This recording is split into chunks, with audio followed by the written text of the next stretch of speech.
إن الحمد لله نحمده ونستعينه ونستغفره ونؤمن به ونتوكل عليه ونعوذ بالله من شرور أنفسنا ومن سيئات أعمالنا من يهده الله فلا مضل له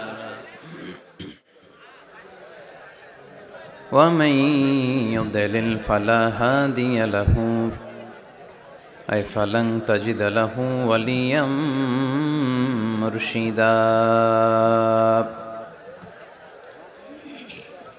ونشهد أن لا إله إلا الله وحده لا شريك له هو الذي لا ضد له ولا ند له لا مثل له ولا مثيل له لا وزير له ولا كفيل له لا شبه له ولا شبيه له لا ولد له ولا والد له وهو الواحد الفرد الصمد لم يلد ولم يولد ولم يكن له كفوا أحد ونشهد أن سيدنا ونبينا وحبيبنا وبشيرنا ونذيرنا وطبيبنا وطبيب أرواحنا وحبيبنا وحبيب ربنا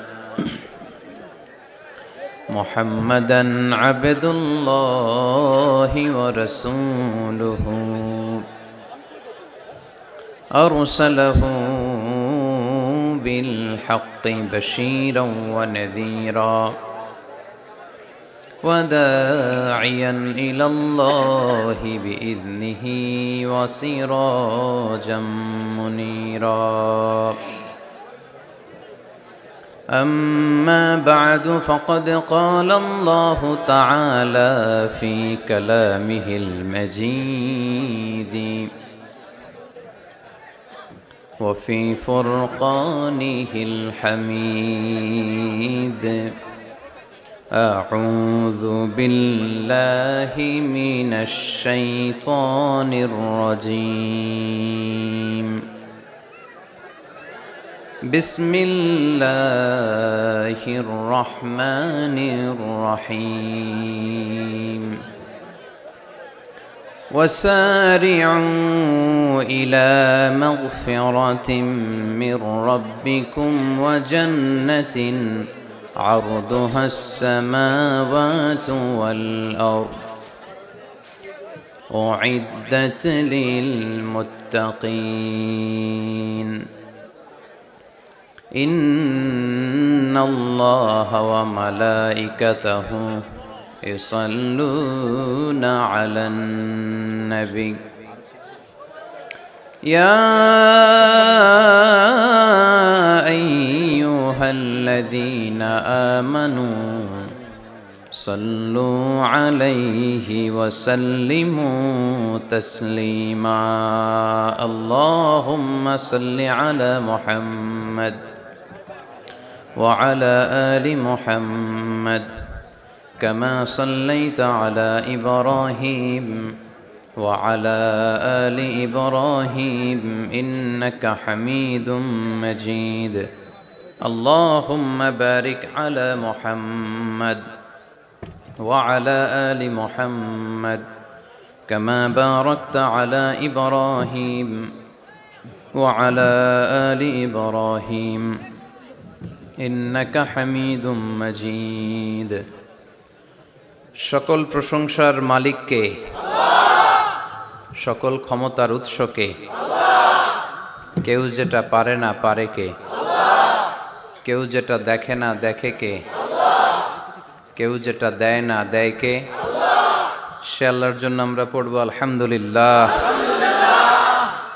সবাই পড়ে রব্বানা লাকাল হামদ হামদান কাসীরান তয়্যিবান মুবারাকান ফীহি ইয়া রাব্বি লাকাল হামদু কামা ইয়ানবাগি লিজালালি ওয়াজহিকা ওয়া আযীমি সুলতানিকা লাকাল হামদু বিল ঈমান লাকাল হামদু বিল ইসলাম লাকাল হামদু বিল কুরআন। আমরা প্রশংসা করলাম কার? সব সময় প্রশংসা করব কার? খাওয়ার সময়, ঘুমানোর সময়, সব কিছুর সময় প্রশংসা চলবে একজনের। তিনি কে? আল্লাহ তাআলাকে রব হিসেবে পেয়ে আমরা খুশি না বেজার? আল্লাহ রাসূল সাল্লাল্লাহু আলাইহি ওয়াসাল্লামকে নবী হিসেবে পেয়ে আমরা খুশি না বেজার? আল্লাহ রাসূল সাল্লাল্লাহু আলাইহি ওয়াসাল্লামের চেয়ে শ্রেষ্ঠ মানুষ পৃথিবীতে হতে পারে? The most amazing personality in the world, গোটা বিশ্বের সবচাইতে অসাধারণ ব্যক্তিত্ব। তিনি মানুষ ছিলেন, কিন্তু সাধারণ মানুষ নন, অসাধারণ মানুষ। তিনি মানব, যেন তেন মানব নন, তিনি মহামানব। এজন্য তার প্রশংসা শুধু আমরাই করি না, গোটা বিশ্বের সবাই করে, ঠিক কিনা?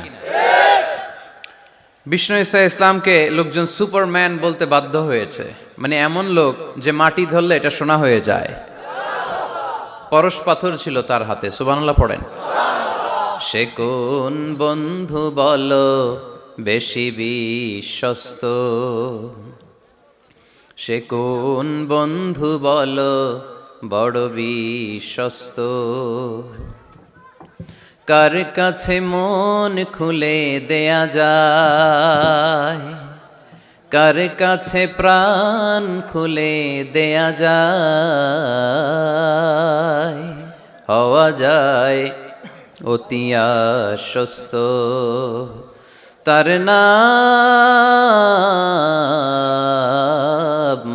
আহমদ বড় বিশ্বস্ত। সুবহানাল্লাহ পড়েন।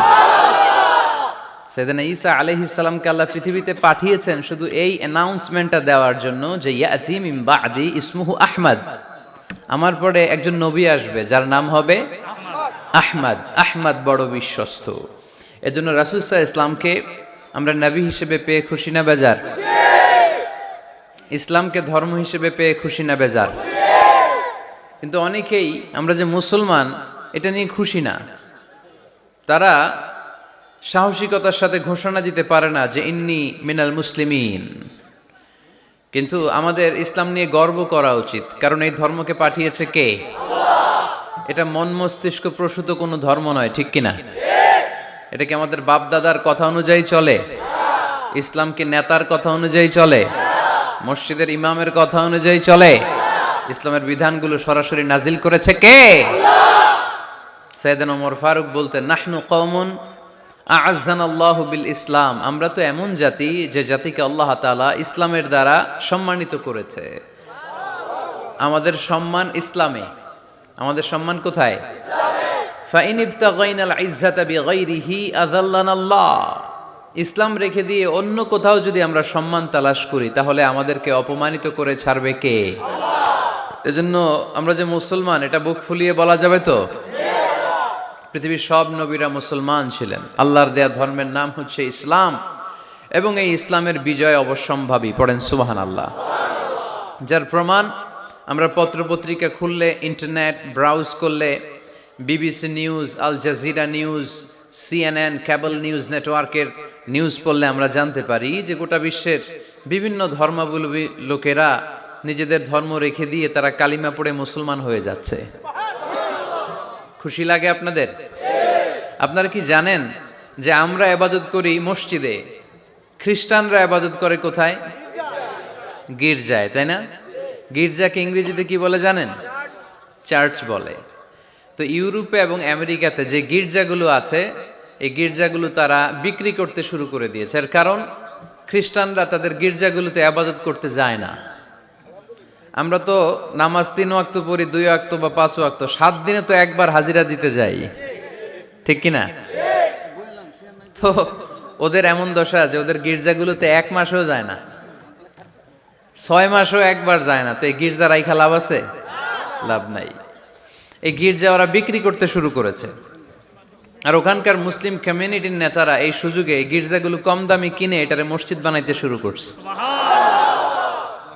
ইউরোপ আমেরিকাতে আলহামদুলিল্লাহ, আপনারা শুনে খুশি হবেন, ওরা ইসলামিক সেন্টার বলে এগুলোরে।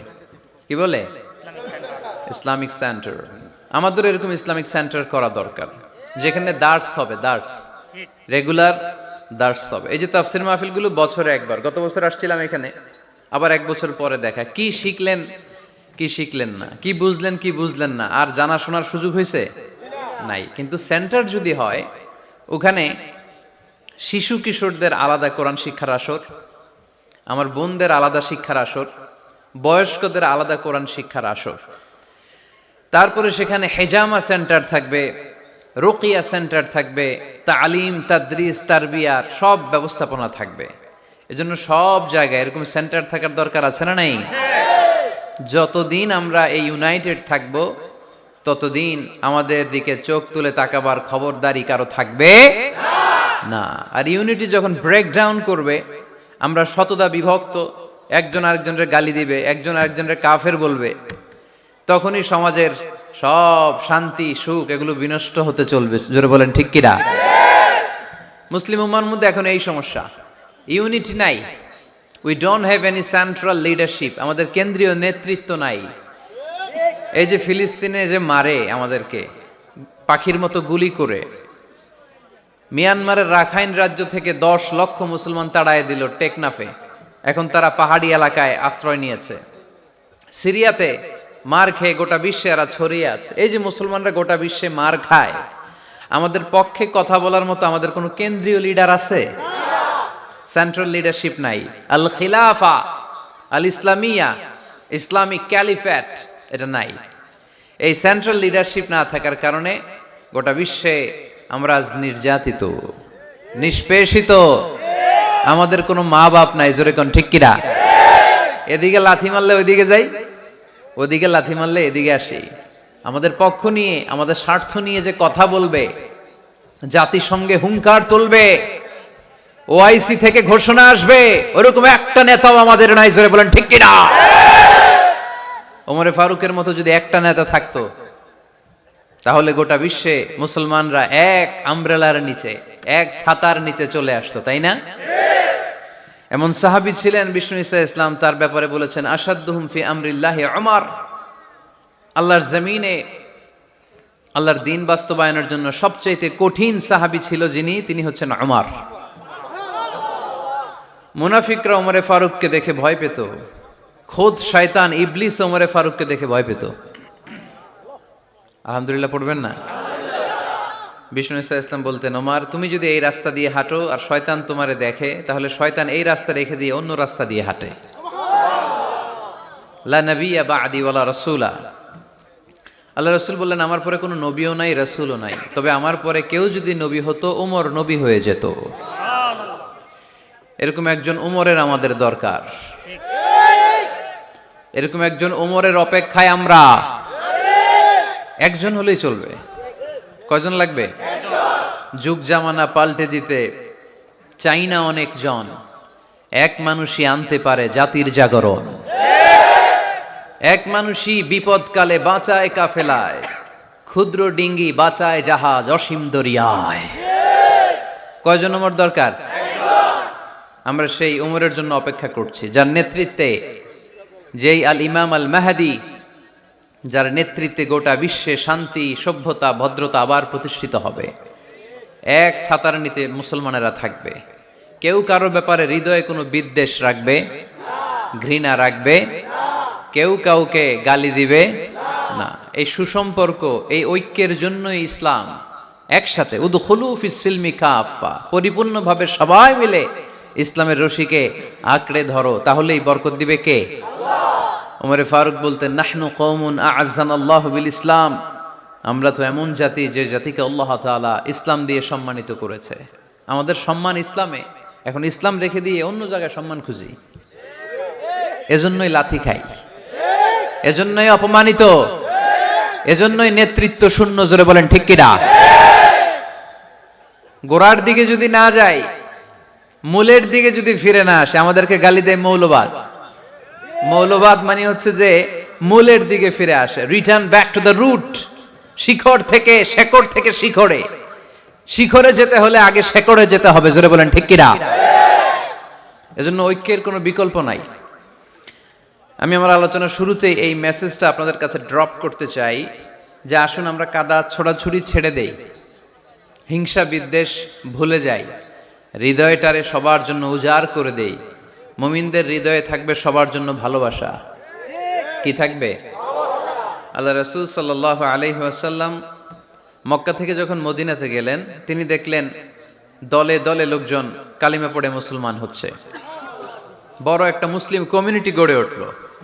আল্লাহ রাসূল সাল্লাল্লাহু আলাইহি সাল্লাম খেয়াল করে দেখলেন ওখানে শুধু মুসলিম কমিউনিটি নয়, ওখানে জিউস কমিউনিটি আছে, মানে ইহুদি কমিউনিটি। মদিনাতে ইহুদিরাও থাকতো। আবার খেয়াল করে দেখলেন আশেপাশে খ্রিস্টান কমিউনিটিও আছে। তাহলে মোট কয়টা কমিউনিটি হইল?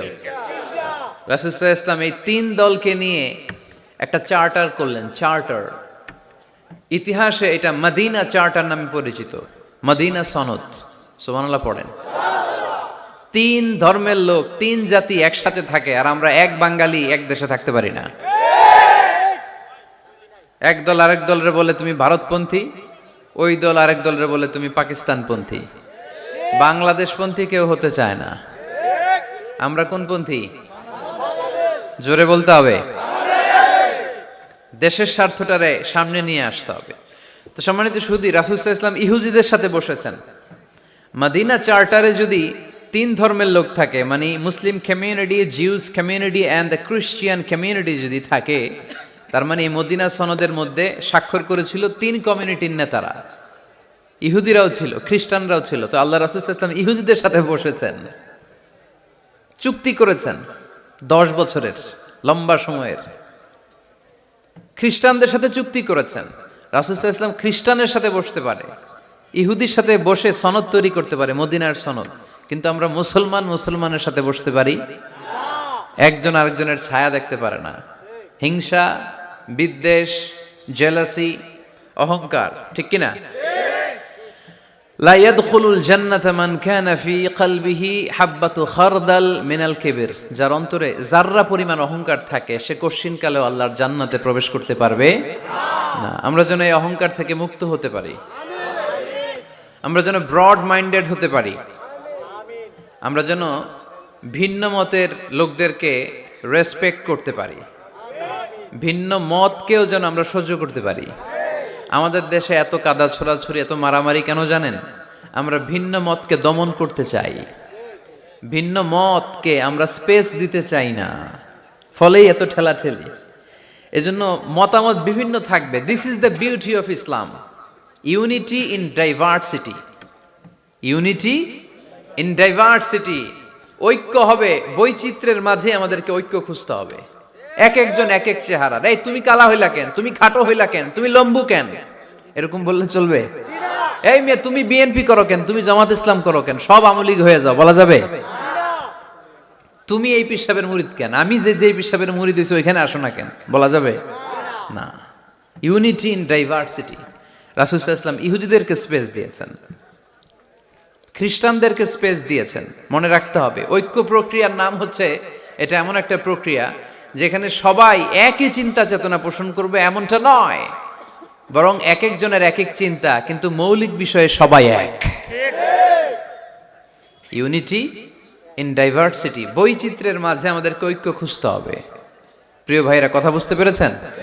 আপনারা কি ঐক্যের পক্ষে না বিপক্ষে? আমরা যেন ঐক্যবদ্ধ হতে পারি, আল্লাহ তুমি তৌফিক দান করো। আমরা যেন হিংসা বিদ্বেষ ভুলে যে ইসলামের কল্যাণে কাজ করতে পারি, তুমি তৌফিক দান করো। আরো জোরে পড়ি আমিন। লক্ষ্মীপুর দৌলত খাঁ বাড়ির যুব সমাজের উদ্যোগে আজকের 2 দিনব্যাপী তাফসীরুল কোরআনের মাহফিলের সমাপনী রজনী। আজকের প্রোগ্রামের সম্মানিত সভাপতি হচ্ছেন অধ্যক্ষ গোলাম সারোয়ার সাঈদী পীর সাহেব, আড়াইবাড়ি দরবার শরীফ, আমার প্রিয় নানা ভাই। উনি ফোন করে বললেন যে আসবেন প্রোগ্রামে আর কি। তো আসতেছেন আমার সাথে দেখা করার জন্য। অনেকদিন দেখা হয় না। মাঝখানে মালয়েশিয়াতে গিয়েছিলেন। 2 নানা নাতি মিলে ঘুরছি অনেক জায়গায়। মালয়েশিয়ার এক মন্ত্রণালয়েও আমরা অনেক ঘুরলাম, অনেকের সাথে আমরা মিটিং করলাম। তো হঠাৎ করে শুনলাম এখন স্টেজে ওঠার আগে নানা ভাই অসুস্থ হয়ে গেছেন, শ্বাসকষ্ট হচ্ছে, আসার কথা ছিল, এখন হসপিটালে যাবেন।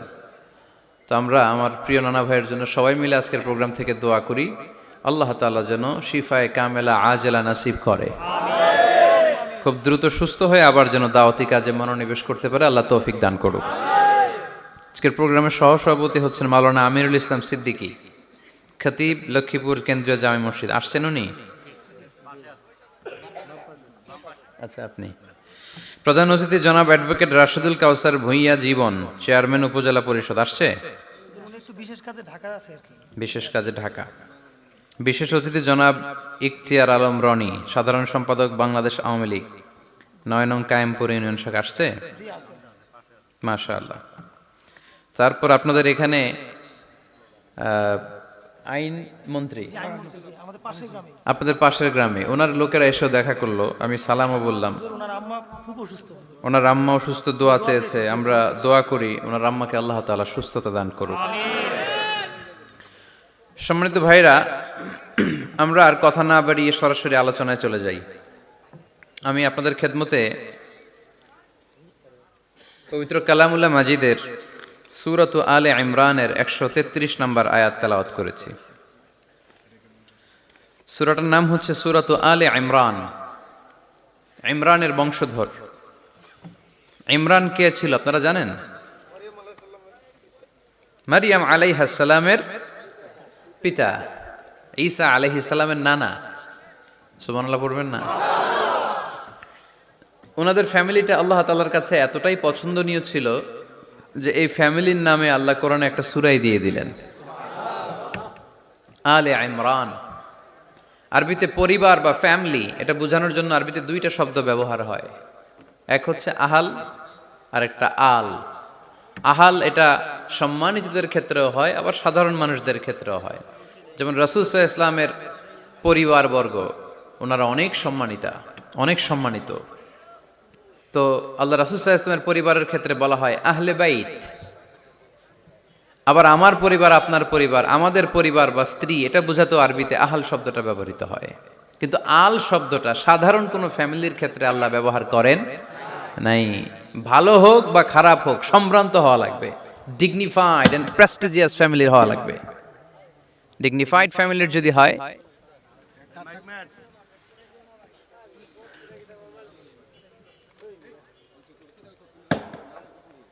very dignified and prestigious family যদি হয়, হয়েছে? এই তো ঠিক হয়ে গেছে, বসো বসো বসে যাও। very dignified and prestigious family যদি হয়, সেক্ষেত্রে আল্লাহ কোরআনে আল বলেছেন। যেমন ইমরানের পরিবারের কথা বোঝাতে যে আল্লাহ বলেছেন আলে ইমরান। দাউদ আলাইহিস সালামের পরিচয় দিতে যে, পরিবারের কথা বলতে যে আল্লাহ বলেছেন আলে দাউদ। আবার ফেরাউনের বংশ বা পরিবারের কথা বলতে যে আল্লাহ বলেছেন আলে ফেরাউন। তাহলে পরিবারের আরবি দুইটা, একটা আল আর একটা আহাল। আহাল এটা সম্মানিত এবং সাধারণ উভয় ক্ষেত্রেই ব্যবহার করেন আল্লাহ তাআলা। আর আল এটা শুধু ডিগনিফাইড এন্ড প্রেস্টিজিয়াস ফ্যামিলি, ভালো হোক ফ্যামিলিটা বা খারাপ হোক, সেক্ষেত্রে আল্লাহ ব্যবহার করেন। তারই ধারাবাহিকতায় ইমরান, ওনার যে ফ্যামিলি, মারিয়াম আলাইহিস সালাম ছিলেন তার কন্যা, তার স্ত্রীর নাম ছিল হান্না বিনতে ফাখুস। এই ফ্যামিলিটা আল্লাহর কাছে বড্ড প্রিয় একটা ফ্যামিলি। এজন্য আল্লাহ তাআলা এই ফ্যামিলির নামে কোরআনে একটা সূরা দিয়েছেন। কোরআনের চ্যাপ্টারাইজেশন গুলো অনেক সুন্দর। আমি প্রায় বলে থাকি, মানুষের নামে সূরা, প্রাণীর নামে সূরা, বংশের নামে একটা সূরা আছে, সূরাত কুরাইশ আছে না? এটা একটা বংশের নামে, তাই না? প্রাণীর নামে আছে বড় প্রাণী, ছোট প্রাণী। স্থলের সবচেয়ে বড় প্রাণী হাতি, আছে না সূরা? সূরা ফিল। আবার স্থলের সবচেয়ে ছোট প্রাণী পিঁপড়া, আছে না? আন্নাম, সূরাতু আন-নামল। তারপর মৌমাছির নামে আছে সূরা, সূরাতু আন-নাহল। মধু খান তো আপনারা? মধু, খাঁটি মধু পাওয়া যায় এলাকায়, খুব পাওয়ারফুল খাবার। কিন্তু সাইবেরিয়ান এলাকায় ওরা মদ খায়। জিজ্ঞেস করলাম কেন? কয় খুব ঠান্ডা। আমি বললাম মধু খাইও, আরো বেশি গরম হবা। মদ খেলেও শরীর গরম হয়, কিন্তু মধু খেলে তার চেয়ে বেশি গরম হয়। রাসূল সাল্লাল্লাহু আলাইহি ওয়াসাল্লাম মধু খেতেন। কিছু কিছু হাদিয়া আল্লাহ রাসূল সাল্লাল্লাহু আলাইহি ওয়াসাল্লাম ফিরিয়ে দিতেন না। এর মধ্যে একটা হচ্ছে মধু। মধু দিলে বলতেন না যে না নিব না। আতর ফিরিয়ে দিতেন না। বালিশ, বালিশ খুব পছন্দ করতেন। আল্লাহ রাসূল ঠেকনা দিয়ে বসতে পছন্দ করতেন। সুবহানাল্লাহ পড়েন। রাসূল সাল্লাল্লাহু আলাইহি ওয়াসাল্লামের কাছে একটা কসমেটিক্সের বক্স থাকতো সবসময়, জরুরি 5-6টা জিনিস এর ভেতরে থাকতো। ওখানে আল্লাহ রাসূল সাল্লাল্লাহু আলাইহি সাল্লাম চিরুনি রাখতেন। চিরুনি, আপনারা চুল আঁচড়ান তো চিরুনি দিয়ে, সবসময় পরিপাটি থাকবেন, এটা সুন্নাহ। পরিচ্ছন্ন ফিট থাকা, সবসময় গেট আপটা ভালো থাকা, এটা সুন্নাহ। আল্লাহ রাসূল সাল্লাল্লাহু আলাইহি ওয়াসাল্লাম কোনো বিদেশি ডেলিগেট আসলে তাদের সাথে দেখা করার আগে সময় নিতেন, নিজেকে গুছিয়ে নিতেন। সুবহানাল্লাহ পড়েন। চুলগুলো আঁচড়ে রাখতেন এই চিরুনি দিয়ে। তাহলে ব্যক্তিগত কসমেটিক্স বক্সে আল্লাহ রাসূল সাল্লাল্লাহু আলাইহি ওয়াসাল্লাম যে জিনিসগুলো রাখতেন তোর মধ্যে একটি হচ্ছে চিরুনি। 2 নাম্বার, আল্লাহ রাসূল সাল্লাল্লাহু আলাইহি ওয়াসাল্লাম জাইতুনের তেলের একটা ছোট্ট বোতল রাখতেন। ওয়াত্তিনি ওয়াজ জাইতুন, অলিভ অয়েল। অলিভ অয়েলের ওয়াজ করেছি গত বছর।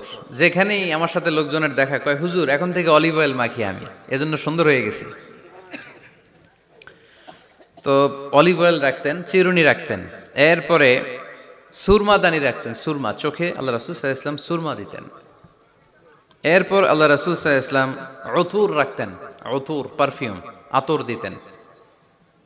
কিছু কিছু বিষয় আছে আরবাউন মিন সুনানিল মুরসালিন, 4টা সুন্নাহ আছে, সব নবীদের সুন্নাহ, সবাই এটা করেছেন। এর মধ্যে একটা হচ্ছে উতুর, সব নবীরা আতর দিতেন। সুবহানাল্লাহ, বাড়িতে যাই বললেন আতর দিবেন, এটা সুন্নাহ। আপনার ইমপ্রেশনটাকে আরো সুন্দর করবে। First impression lasts long. প্রথম দেখায় যারা ভাল লাগে, এটা সবসময় ভাল লাগে, ঠিক কিনা? প্রথমেই যদি কারোর সাথে কথা বলতে যাওয়ার পরে দেখা যায় আপনারা দেখতে খারাপ লাগে, গায়ে দুর্গন্ধ, আসবে আর আপনার কাছে? আসবে না। এরপর আসিওয়াক, ওই কসমেটিক্স বক্সে আল্লাহ রাসূল সাল্লাল্লাহু আলাইহি ওয়াসাল্লাম মেসওয়াক রাখতেন। কি রাখতেন? এটাও সব নবীদের সুন্নাত। তো আমরা যেন পরিপাটি থাকি সবসময়, সবসময় যেন পরিপাটি থাকি। তো মৌমাছির নামে সূরা দিলেন। এরকম এক ভাই বলল যে মাকড়সার নামে, হ্যাঁ, আল আনকাবুত নামে সূরা দিয়েছে। এভাবে আল্লাহ তাআলা পরিবারের নামে সূরা দিয়েছেন। ওই সূরাটার নাম আলে ইমরান। কি নাম? সূরাটার নাম হচ্ছে আলে ইমরান। সূরাটার নাম কি?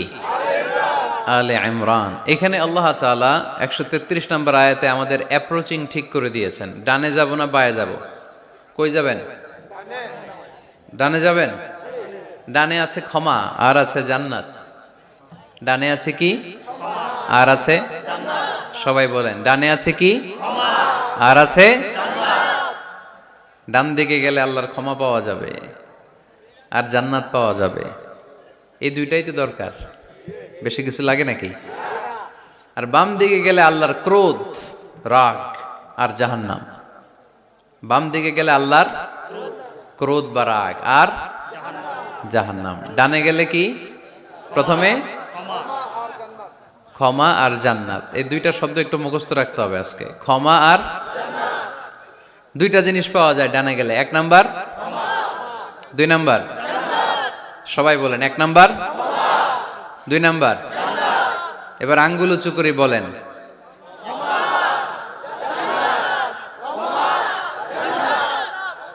মাশাআল্লাহ।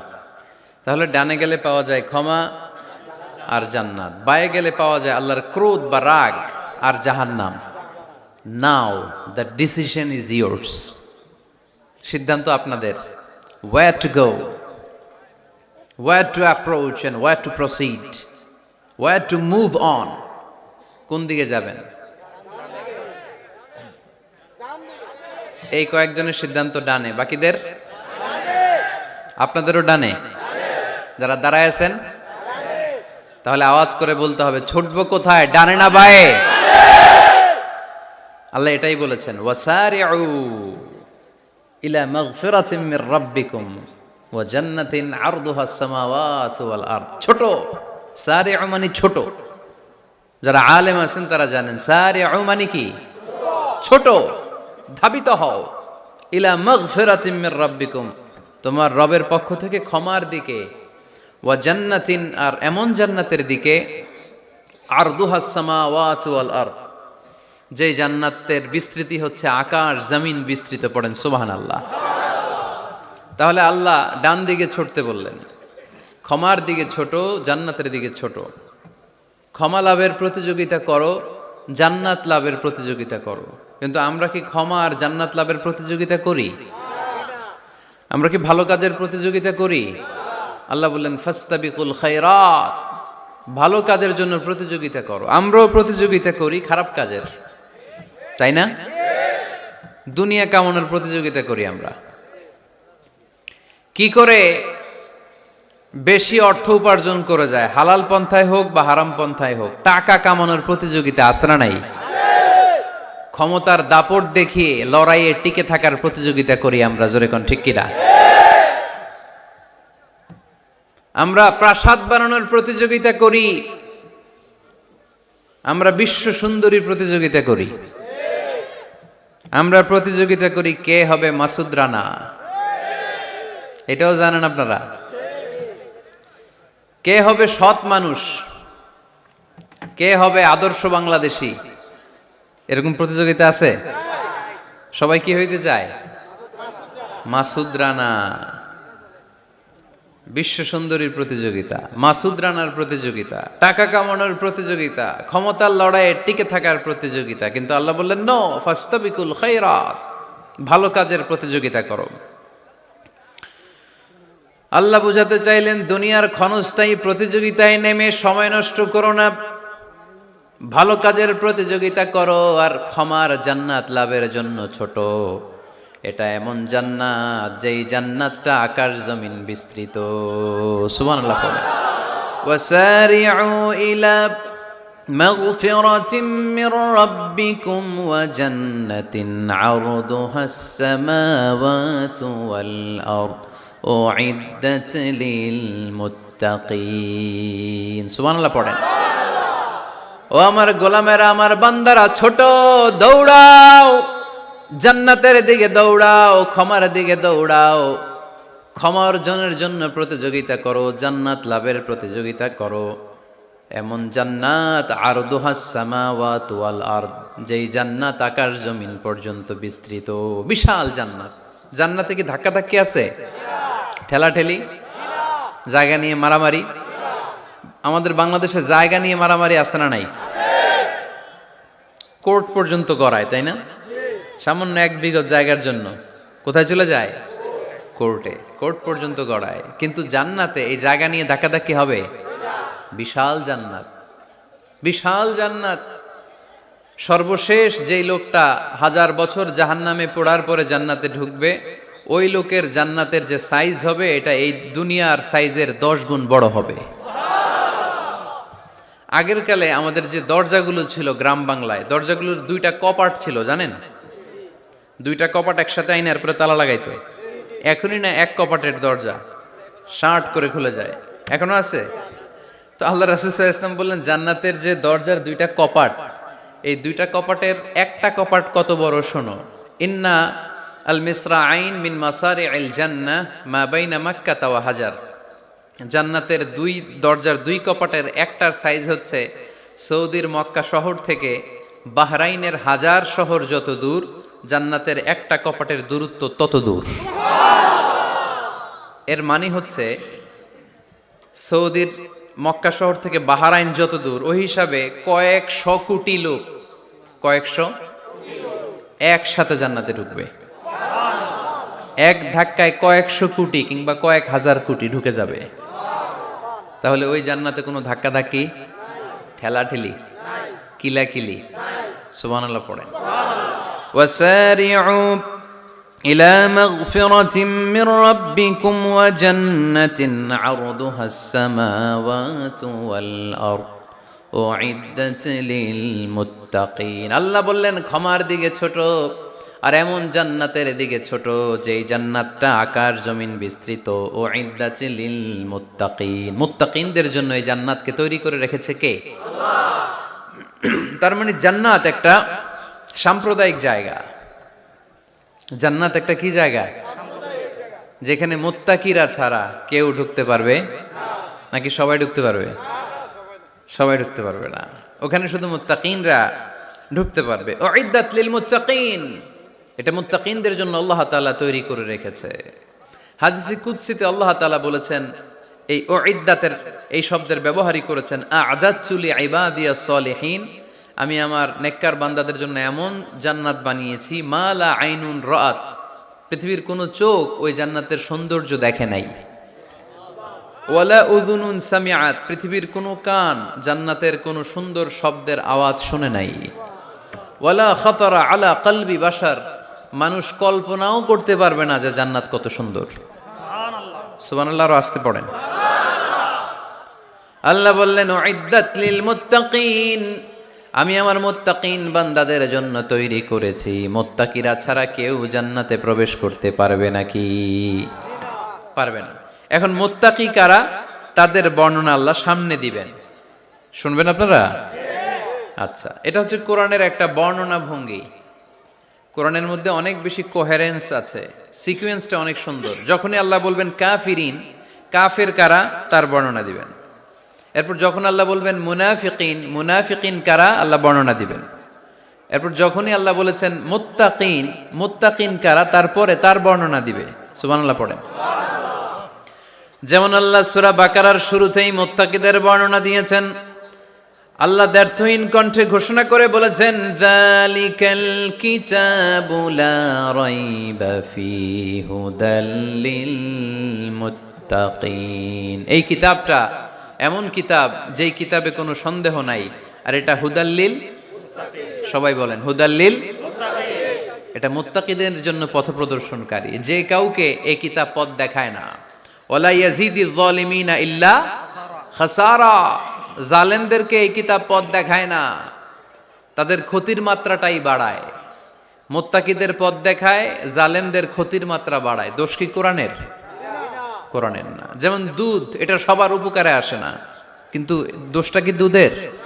দুধ হচ্ছে সুষম খাবার, এটার মধ্যে খাদ্য উপাদানের যে 6টা পোরশন সবটাই আছে, কিন্তু সবাই হজম করতে পারে না। পেট যদি খারাপ হয় দুধ খাওয়া যাবে? তাহলে দোষ কি দুধের না যার পেট খারাপ তার? সুবহানাল্লাহ পড়েন। কোরআনের কোনো দোষ নাই, এটা হুদাল্লিল মুত্তাকিন, এটা মুত্তাকিদের জন্য পথ প্রদর্শনকারী। মুত্তাকি কারা? আল্লাযীনা ইউমিনুনা বিল গায়ব ওয়া ইউকিমুনাস সালাতা ওয়া মিম্মা রাযাকনাহুম ইউনফিকুন।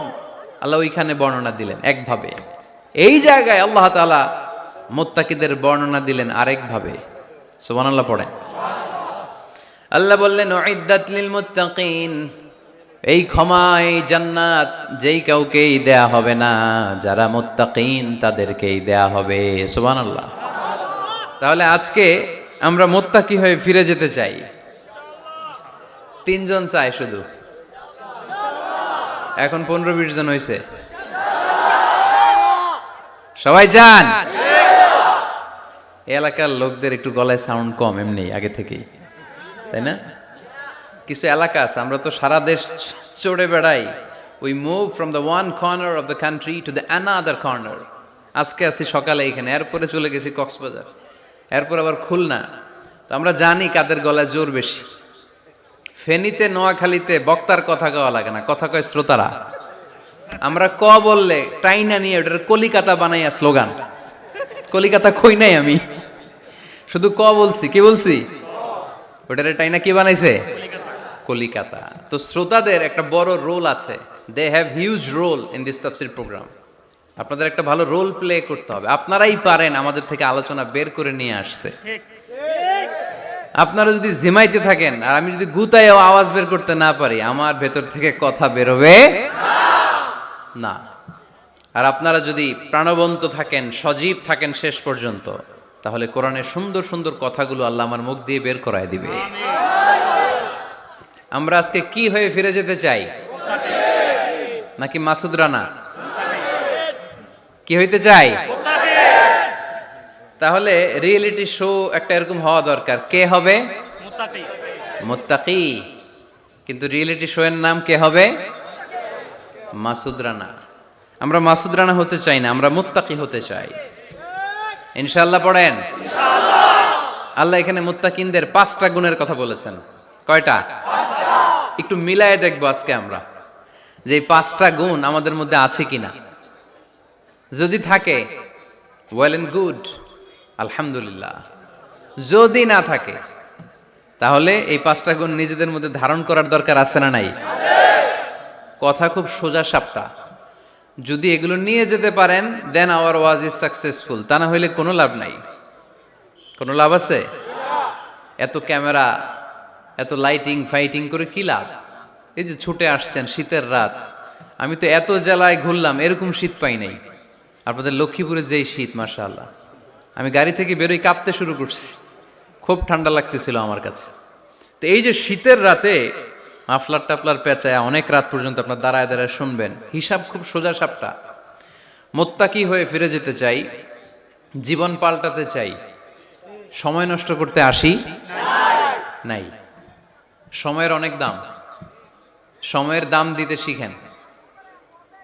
সময়গুলো অনেক দামি।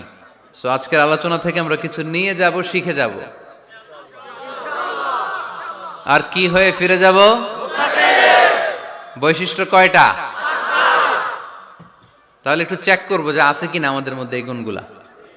থাকলে ভালো, অনেকের হয়তো আছে। যদি না থাকে এগুলো আমাদের ধারণ করতে হবে। কথা কি ক্লিয়ার না? আলহামদুলিল্লাহ। মুত্তাকির প্রথম বৈশিষ্ট্য আল্লাযীনা ইউনফিকুনা ফিস সাররাই ওয়াদ দাররা। মুত্তাকিনরা সুখে দুঃখে সব সময় দান করে, সচ্ছল অসচ্ছল উভয় অবস্থায় দান করে। সচ্ছল অবস্থায় তারা বেশি দান করে, কিন্তু অসচ্ছল অবস্থায়ও করে। বেশি হয়তো করে না, কিন্তু কম করে করে, কিন্তু দান করে। এজন্য আল্লাহ বলেন আল্লাযীনা ينفقون في السراء والضراء والكاظمين الغيظ والعافين عن الناس والله يحب المحسنين سبحان الله। আমার মুত্তাকি বান্দাদের প্রথম বৈশিষ্ট্য ইউনফিকুনা ফিস সাররাই ওয়াদ দাররা, সুখে দুঃখে সচ্ছল কিংবা অসচ্ছল যে অবস্থায় থাকুক না কেন তারা আমার রাস্তায় দান করে।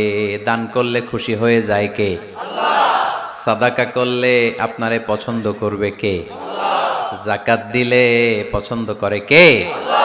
দে যাকাত, দে যাকাত তোরা দে রে যাকাত, দে যাকাত, দে যাকাত তোরা দে রে যাকাত। তোর দিল খুলবে পরে আগে খুলুক হাত, দে যাকাত, দে যাকাত তোরা দে রে যাকাত। পড়েন আমিন। দিল পরে খুলবে, আগে হাত খুলতে হবে। উপরের হাত নিচের হাতের চাইতে সেরা। যে ব্যক্তি নেয় তারে আল্লাহ পছন্দ করে না, যে ব্যক্তি দেয় তারে ভালোবাসে কে? আল্লাহ। আল্লাযীনা ইউনফিকুনা ফিস সাররাই ওয়াদ দাররা, আমার মুত্তাকি বান্দারা সুখে দুঃখে সচ্ছল অসচ্ছল উভয় অবস্থায় আমার রাস্তায় দান করে। তার মানে মুত্তাকি যদি নিজেকে মুত্তাকি হিসেবে এস্টাবলিশ করতে চান, দান করার ধারাবাহিকতাটা অব্যাহত রাখতে হবে, থামানো যাবে না। একটা সময় ভালো যাচ্ছে আমার, বেশি করে দিচ্ছি, আবার সময় খারাপ যাচ্ছে, কম করে দিব, কিন্তু দিব। দেওয়ার ধারাবাহিকতা থামানো যাবে? কেউ এসে আপনার কাছে চাচ্ছে, এই যে আপনি দিতে পারতেছেন, এই তৌফিকটা দিল কে? আল্লাহ। প্রাইভেট কারে চড়ে চড়ে আপনি ঘুরে বেড়ান, জ্যামে গাড়ি আটকালে গ্লাসে এসে নক করে, পথবঞ্চিত শিশুরা আহা খেতে পায় না, বৃষ্টিতে ভিজে ভাঙ্গা একটা থালা নিয়ে স্যার 2টা টাকা দেন। অনেকে ধমক দিয়ে তাড়িয়ে দেয়।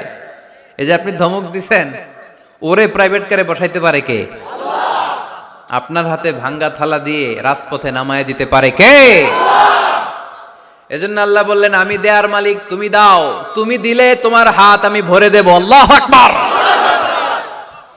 মদিনার জমিনে সবচাইতে গরীব সাহাবীর নাম ছিল সাইয়েদনা বেলাল আল হাবাশী রাদিয়াল্লাহু তাআলা আনহু। বিশ্বনবীর খাস মুয়াজ্জিন, ইথিওপিয়া থেকে ইসলামের সুশীতল ছোঁয়ায় এসে মদিনায় বিশ্বনবীর হাতে হাত রেখে কালিমা পড়ে মুসলমান হয়েছে। দেখতে ছিল কুচকুচে কালো, কিন্তু হৃদয়টা ছিল সাদা। মদিনার সবচাইতে গরিব সাহাবী, লজ্জাস্থান ঢাকার মতো একটা লুঙ্গি ছিল, এছাড়া আর কিছু ছিল না। শুধু আমাদের লজ্জাস্থান ঢাকার মতো একটা লুঙ্গি আছে, আর কিছু নাই, এরকম কে কে আছেন? হাত তোলেন। কেউ নাই। তার মানে আল্লাহ আমাদের অনেক দিয়েছে, ঠিক কিনা? মদিনার সবচেয়ে গরিব সাহাবীর নাম বেলাল রাদিয়াল্লাহু তাআলা আনহু। লজ্জাস্থানটা ঢাকার কাপড় ছাড়া তার কিছু ছিল না। ওই বেলাল রাদিয়াল্লাহু তাআলা আনহুকে ডেকে বিশ্বনবী বললেন, আনফিক ইয়া বেলাল, ও বেলাল তুমিও আল্লাহর রাস্তায় দান করো। আনফিক ইয়া বেলাল লা তাখশা মিন যিল আরশি ইকলালা, ও বেলাল আল্লাহর ধনভাণ্ডারে কমতি নাই, তুমি দান করো, তোমারও বাড়ায়া দিবে কে? যে বেলাল রাদিয়াল্লাহু তাআলা আনহু লুঙ্গিটা পরা ছাড়া আর কোনো সম্পদই ছিল না, এই লুঙ্গিটাই সম্পদ, আর কিচ্ছু নেই। ওই বেলালকে বিশ্বনবী বলেছেন, দান করো বেলাল, কিপটামি করো না। যে রবের সন্তুষ্টির জন্য তুমি দান করবা, ওই রবের কোনো কমতি নাই, ঘাটতি নাই। গোটা বিশ্বের সবার সব ডিমান্ড পূরণ করে দিল, যার যত চাহিদা সব দিয়ে দিল, আমার আল্লাহর ধনভাণ্ডারের 1 ইঞ্চিও কমবে না। এজন্য মুত্তাকিদের প্রথম বৈশিষ্ট্য, আল্লাযীনা ইউনফিকুনা ফিস সাররাই ওয়াদ দাররাই ওয়াল কাযিমিনাল গায়যা ওয়াল আফিনা আনিন নাস ওয়াল্লাহু ইউহিব্বুল মুহসিনিন। মুত্তাকিনদের প্রথম বৈশিষ্ট্য, সুখে দুঃখে সব সময় দান করে একজনের খুশির জন্য। তিনি কে? দান করলে যে আল্লাহ বাড়ায় দেয়, বিশ্বাস হয়? বিশ্বাস হয়? বাড়িয়ে দিবে আল্লাহ। মাসালুল্লাযীনা ইউনফিকুনা ফি সাবিলিল্লাহি কামাসালি হাব্বাহ أنبتت 7 سنابل في كل سنبلة 100 حبة والله يضاعف لمن يشاء والله واسع عليم। সুবহান আল্লাহ পড়ে। আল্লাহর রাস্তায় দানের দৃষ্টান্ত চারা গাছের মতো। যেই চারা গাছ রোপণ করে দিলে সেখান থেকে শীষ গজায় 7টা, ওই 7টা শীষ থেকে, প্রতিটা শীষ থেকে হয় শত শস্য দানা, মানে 700। আপনি 1 টাকা দান করলে আল্লাহ 7 গুণ, 100 গুণ থেকে 700 গুণ বাড়ায় দিবে। আল্লাহর প্রাচুর্যতার কোনো কমতি নাই, আল্লাহর ভান্ডারে কোনো ঘাটতি নাই, আছে? এজন্য দিতে হবে। কি করতে হবে? দিলে নতুন করে আসে, না দিলে আসে না। বিশ্বাস হয়? অনেকে বিশ্বাস করে না। আল্লাহ বলেন, আনফিক ইবনা আদম উনফিক আলাইক, হে বনি আদম দাও, দিলে আমিও দেব। অনেকে আমরা ধরে রাখি দেখে নতুন কিছু আসে না। আপনার হাতে 5 কেজির একটা বস্তা, তো এটা ধরে রাখলে আরেকটা নিতে পারবেন? এটা ফালাই দিলে না 10 কেজি ধরতে পারবেন? কথা কয় না? 5 কেজির এটা দিয়ে দেন, 20 কেজি আসবে। 20 কেজির ওইটা দিয়ে দেন, 40 কেজি আসবে। আর 5 কেজি ধরে রাখলে নতুন কিছু আসবে। আনফিক ইবনা আদম উনফিক আলাইক, হে বনি আদম দান করো, তুমি দিলে আমি তোমারে দিব। সুবহানাল্লাহ পড়েন। তবে এই দানটা গোপনে হলে ভালো। প্রকাশ্যে দান করলেও আল্লাহ কবুল করে, কিন্তু গোপনে করলে বেশি খুশি হয় কে? গোপন দান, আল্লাহ তাআলার রাগ আর ক্রোধ যদি আপনার উপর থেকে থাকে, গোপন দান আল্লাহর ক্রোধ আর রাগকে কমিয়ে দেয়। গোপন দান করলে আল্লাহ খুশি হয়ে যায়। আল্লাহর যদি কোনো রাগ, গোসা, ক্রোধ থাকে আপনার উপর, এটা কমে যাবে। 7 শ্রেণীর ব্যক্তিকে আল্লাহ তাআলা আরশের নিচে ছায়া দিবেন কিয়ামতের দিন, যেদিন সে ছায়া ছাড়া আর কোনো ছায়া থাকবে না। এর মধ্যে 1 শ্রেণীর ব্যক্তি, রজুলুন তাসাদ্দাকা বিসাদাকা ফাআখফাহা হাত্তা লা তা'লামু শিমালুহু মা তুনফিকু ইয়ামিনুহু। 1 শ্রেণীর ব্যক্তি, 7 শ্রেণীর মধ্যে 1 শ্রেণীর ব্যক্তি যারা আরশের নিচে ছায়া পাবে, যে ব্যক্তি গোপনে দান করে। কত গোপনে? ডান হাত কি দিছে, বাম হাত টের পায় নাই। তার মানে অনেক গোপনে দান করেছে। এই গোপনে দান করলে খুশি হয় কে? আল্লাকা সিররুন ইনদাল্লাহ বাইনাকা আনতা ওয়া বাইনাল্লাহ, আল্লাকা সাদাকাতুন তাখফা لا يعلمها إلا الله هل لك سر عند الله بينك أنت وبين الله هل لك صدقات تخفى لا يعلمها إلا الله سبحان الله পড়ে هل لك سر عند الله তোমার আর তোমার রবের মাঝে গোপন কোনো ডিলিংস আছে কি যেটা তুমি আর তোমার রব শুধু জানো? তোমার জীবনে এমন গোপন দান আছে নাকি যেটা আল্লাহ ছাড়া কেউ দেখেনি? ওই দানগুলোরে পছন্দ করে কে? আল্লাহ। যারা দুনিয়ার বুকে সচ্ছল এবং অসচ্ছল অবস্থায় দান করে, কিয়ামতের দিন আমল নামা দেখে তারা অবাক হয়ে যাবে, বলবে আল্লাহ এত ভালো কাজ আমি দুনিয়ায় করি নাই, হয়তো এটা আমার আমল নামা নয়, ফেরেশতারা ভুল করে অন্যের আমল নামা আমাকে দিয়ে দিয়েছে। আল্লাহ বলবেন না আমার ফেরেশতারা ভুল করে না। ফেরেশতারা ভুল করে নাকি? তোমার আমল নামাই তোমার হাতে পৌঁছেছে। দানকারী বলবে আল্লাহ এত ভালো কাজ আমি করি নাই, কি করে এত আমলের পাহাড়? আল্লাহ বলবে ওই যে আমার খুশির জন্য, আমার ভালোবাসায় দুনিয়ার বুকে যে তুমি দান করেছো, ওই দানের সওয়াবটাকে পাহাড় পরিমাণ বড় করে আমি আল্লাহ নিজ দায়িত্বে তোর আমল নামায় ঢুকিয়ে দিয়েছি। সেই বুখারীর বর্ণনা, কামা ইউরাব্বি আহাদুকুম ফুলুয়াহু, তোমরা তোমাদের গাভী যেমনি পালো। বাছুর পালন কারা কারা দেখি লক্ষ্মীপুরে?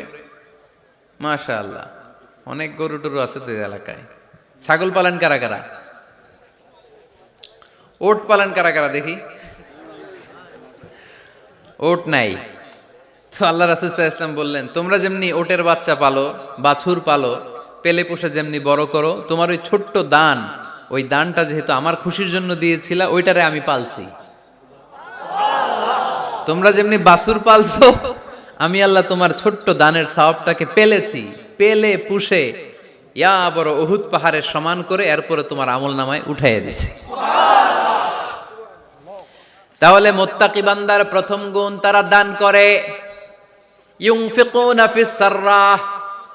লক্ষ্মীপুরের ভাইয়েরা খেয়াল করে শুনেন, মুত্তাকি বান্দাদের প্রথম গুণ, সুখে থাকি আর দুঃখে থাকি আল্লাহর রাস্তায় দান করব আমরা, ঠিক কিনা?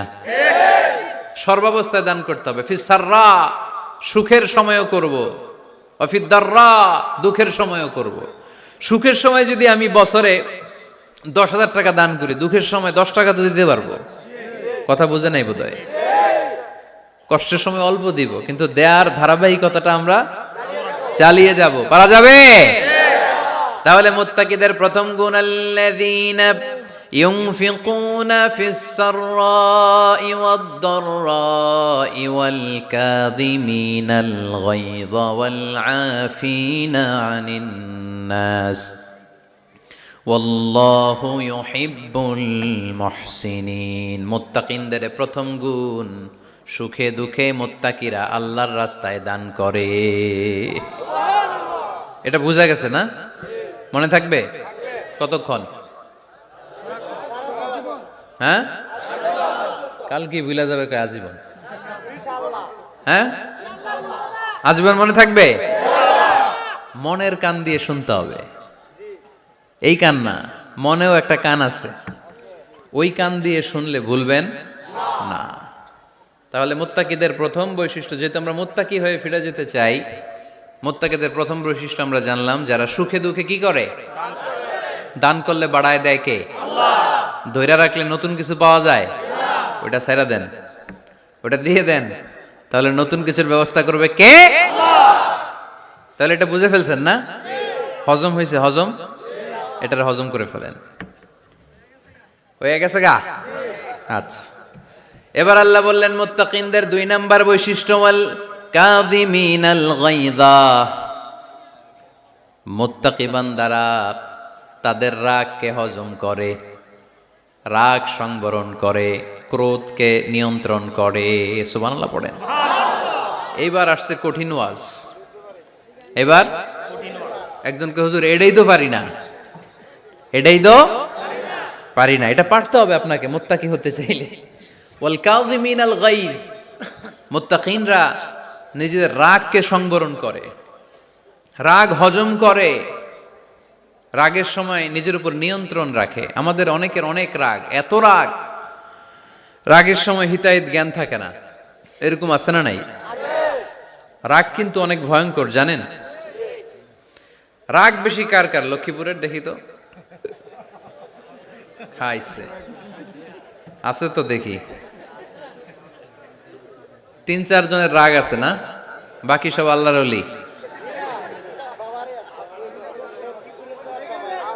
লক্ষ্মীপুরের ঘরে ঘরে রাগ? আচ্ছা, লক্ষ্মীপুরের মানুষ অনেক ভদ্র, শান্তশিষ্ট, রাগ টাগ নাই। হ্যাঁ, বাঙ্গালায় তো এই রাগ ভয়ঙ্কর। এটা রাগ কিন্তু ভয়ঙ্কর। মানুষ যখন রাগ করে তখন তার হিতাহিত জ্ঞান থাকে, কি করে কি বলে সে জানে। পৃথিবীর সবাই আমরা রাগী, কেউ কম কেউ বেশি। এটা ভেরি ন্যাচারাল। আমাদের দেহে একটা হরমোন আছে, অ্যাড্রেনালিন বলে আর কি এটাকে। Adrenaline hormone triggers up your bodies fight response. এটা যখন নিঃসরিত হয় দেহ থেকে, আপনার বডি তখন ফাইট করতে মনে চায়। কোপায়ালামু, মাইরালামু তরে, হোতায়ালামু অক করে, এরকম একটা অ্যাটিটিউড চলে আসে না? এটা ন্যাচারাল। এই অ্যাড্রেনালিন হরমোন যখন নিঃসরিত হয়, এটা আপনার ফাইট রেসপন্সকে ট্রিগার আপ করে। তখন আপনার দেহ খুব উত্তেজিত, ফাইট করতে মনে চায়, মনে চায় এখনই ধরি ওরে। আছে না নাই? তবে এটা ভালো কাজে লাগাইতে হবে। রাগটা পারা যাবে না। রাগ কিন্তু খুব ভয়ঙ্কর। এই রাগের শারীরিক মানসিক অনেক ক্ষতি আছে। হার্ট অ্যাটাক করে অনেকে রাগে, স্ট্রোক করে ফেলে। রাগ হচ্ছে অনেকটা ঝড়ের মতো। কিসের মতো? ঝড় যেমনি একদিক থেকে এসে সব লন্ড ভন্ড করে দিয়ে অন্য দিক দিয়ে ছুটে চলে যায়, যখন ঝড়টা হয় তখনও তো টের পাওয়া যায় না। রাগও তেমন। যখন রাগটা আসে, কি যে করে ফেলছি তখন বোঝা যায় না। রাগ চলে যাওয়ার পরে, মাথা ঠান্ডা হওয়ার পরে তখন বোঝা যায়, হায় রে এটা কি করলাম। রাগের সময় দিয়ে দিছে তালাক। রাগের সময় কি করছে? রাগ যখন শেষ তখন কয়, হায় হায় বউ তুমি তো আমার কৈতরি। মারামারি হয়, সম্পর্কের অবনতি হয়, স্বামী স্ত্রীর সম্পর্কের বিচ্ছেদ ঘটে। বাবা ছেলের সাথে রাগ করে না? বাপে কয় দিমু না তোরে, কিচ্ছু দিমু না। পোলায় কয় দিবা না কে? বাপে কয় দিলাম না। পোলায় কয় মারলাম তোমারে। বাপে কয় তোরে ত্যায্য করলাম। পোলা কয় কোপ দিলাম। আছে না নাই? শুনবেন এরকম বাবা ছেলে হতাহতের ঘটনা। হাজব্যান্ড ওয়াইফ ডিভোর্স পর্যন্ত গড়ায়। বন্ধু বন্ধুর সম্পর্ক নষ্ট হয় এই রাগের কারণে। দেখছেন, আল্লাহ যেখানে যত ফোঁটা দেয়া দরকার ওই জায়গায় অত ফোঁটা দেয়। এটার নাম ইসলাম। এজন্য আল্লাহ বললেন, মুত্তাকিদের 2 নাম্বার গুণ আল কাযিমিনাল গায়জ। মুত্তাকিনরা রাগকে সংবরণ করে, তারা অল্পতে চটে যায় না, তারা হট টেম্পার্ড না, তারা বুঝে শুনে কাজ করে, নিজের ক্রোধ আর রাগকে সংবরণ করতে জানে। সুবহানাল্লাহ পড়েন। আল্লাহ রাসূল বললেন, লাইসা শাদীদু বিসুরআহ, কুস্তি করে যে অন্যকে শোয়ায় ফেলতে পারে সে শক্তিশালী নয়। ইন্নামা শাদীদুল্লাযী ইয়ামলিকু নাফসাহু ইনদাল গাদাব, রাগের সময় যেই ব্যক্তি নিজের উপর নিয়ন্ত্রণ রাখতে পারে আল্লাহর কাছে সেই হলো শক্তিশালী। এক একটা কথার ওজন দেখছেন আল্লাহ রাসূল সাল্লাল্লাহু আলাইহি ওয়াসাল্লামের। লাইসা শাদীদু বিসুরআহ, যে কুস্তি খেলতে পারে ভালো সে শক্তিশালী না, বরং ইন্নামা শাদীদুল্লাযী ইয়ামলিকু নাফসাহু ইনদাল গাদাব, রাগের সময় যে নিজেকে নিয়ন্ত্রণ করতে পারে সেই শক্তিশালী। সুবহানাল্লাহ পড়ে। এজন্য আমি মুত্তাকি হমু হুজুর। হুজুর আজকের ওয়াজ শুনে আমি মুত্তাকি, শুধু হাত তুলে মুত্তাকি বললে হবে? রাগ নিয়ন্ত্রণের, রাগ কন্ট্রোল করার অভ্যেস নিজের মধ্যে জাগ্রত করতে হবে, ঠিক কিনা? এক সাহাবী এসে বললেন, ইয়া রাসূলুল্লাহ আউসিনি ইয়া রাসূলুল্লাহ, আমারে কিছু নসিহত করেন, নসিহত করেন। বিশ্বনবী বললেন, লা তাগদাব, ও সাহাবী তুমি রেগে যেও না। সাহাবী বললেন, নবী আবার নসিহত করেন। বিশ্বনবী বললেন, তুমি রেগে যেও না। সাহাবী বললেন, শুনলাম তো এটা, আরেকটা কিছু কন। বিশ্বনবী বললেন, রেগে যেও না। রাদ্দাদা মিরারান, বারবার যতবার সাহাবী বিশ্বনবীর কাছে নসিহত চাইলেন, বিশ্বনবী একটা নসিহতই করলেন, রেগে যেও না, কারণ রেগে গেলেন তো হেরে গেলেন। রেগে গেলেন তো হেরে গেলেন। ওরা আপনারে রাগাতে চাইবে, আপনি ঝগড়া করতে চান না, ওরা আপনারে পায়ে পাড়া দিয়ে ঝগড়ায় নামাতে চাইবে। চিল্লা এখন ঠিক কিনা? ওরা পায়ে পাড়া দিয়ে ঝগড়া করবে, ওরা আপনারে অলওয়েজ পোক করবে, ওরা আপনার হট টেম্পার্ড বানাতে চাবে, আপনারে অস্থির করে দিতে চাবে। কিন্তু ফর্মুলা আমাদের ভালো জানা আছে।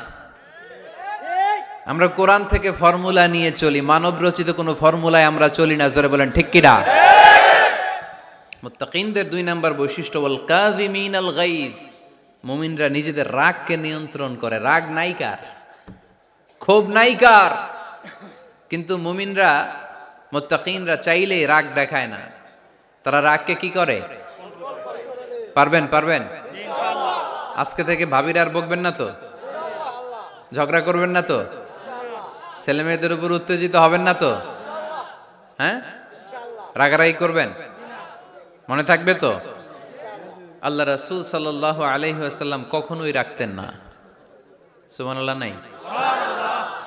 আল্লাহ রাসূল সাল্লাল্লাহু আলাইহি ওয়াসাল্লাম কখনোই, ওনার সাথে কেউ খারাপ আচরণ করলে উনি রাখতেন না। ওনাকে অত্যাচার করা হয়েছে, তিনি রাখতেন না। জুলুম করা হয়েছে, তিনি রেগে যেতেন না। রাসূল সাল্লাল্লাহু আলাইহি ওয়াসাল্লাম মক্কায় যখন নামাজ পড়তেন, উটের পচা নাড়ি ভুঁড়ি আল্লাহ রাসূল সাল্লাল্লাহু আলাইহি ওয়াসাল্লাম ঘাড়ে আর পিঠের উপর চাপিয়ে দেয়া হতো।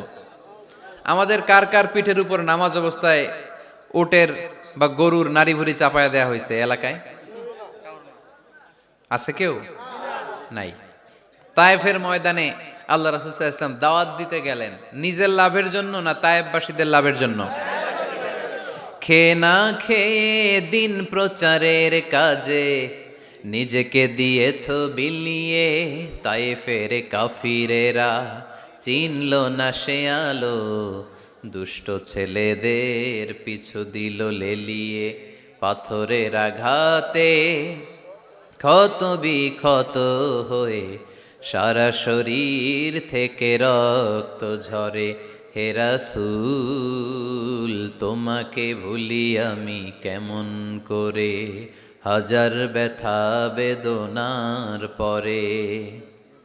ফিরে আসনি তুমি আপন ঘরে, দিনের আলো তুমি ছড়িয়ে দিতে, চলে গেলে মদিনায় মক্কা ছেড়ে। হে রাসূল তোমাকে ভুলি আমি কেমন করে, হে রাসূল তোমাকে ভুলি আমি কেমন করে। ঠিক কিনা? তায়েফের ময়দানে রক্তাক্ত হলেন 3টা জায়গায়, দেখে এসেছি আমি। এখানে আহত করা হলো, আবার উঠে দাঁড়ালেন, আবার পাথর মারা হলো। কোন গায়ে পাথর মেরেছো তোমরা? এরকম সুন্দর শরীর পৃথিবীর কোনো দ্বিতীয় মানুষের ছিল নাকি? এত সুশ্রী মানুষ, শুভ্র মানুষ, পরিচ্ছন্ন মানুষ দুনিয়াতে দ্বিতীয়টা ছিল না। এত নুরানি চেহারার মানুষ পৃথিবীতে দ্বিতীয়টা নাই। এই মহানবীকে ওরা পিটিয়ে রক্তাক্ত করেছে, পাথর মেরে রক্তাক্ত করেছে। 3 বার গেছি ওদের লাভের জন্য, ওরা আমারে মারলো। আহা, তারপরও রাসূল সাল্লাল্লাহু আলাইহি ওয়াসাল্লাম কি রেগে গিয়েছেন? কারণ রেগে গেলেন তো হেরে গেলেন। কোনোভাবে রাসূল সাল্লাল্লাহু আলাইহি ওয়াসাল্লাম রাখতেন না। নিজের উপর অত্যাচার আসলে রাসূল সাল্লাল্লাহু আলাইহি ওয়াসাল্লাম রাগেন নাই। আনাস রাদিয়াল্লাহু তাআলা আনহু আল্লাহ রাসূলের খাদেম ছিল।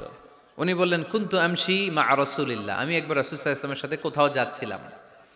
ওয়া আলাইহি বুরদুন নাজরানি, তখন রাসূল সাল্লাল্লাহু আলাইহি ওয়াসাল্লামের গায়ে ছিল নাজরান থেকে আনা একটা চাদর। আপনারা চাদর পরেন না শীতকালে? রাসূল সাল্লাল্লাহু আলাইহি ওয়াসাল্লাম চাদর পরতেন।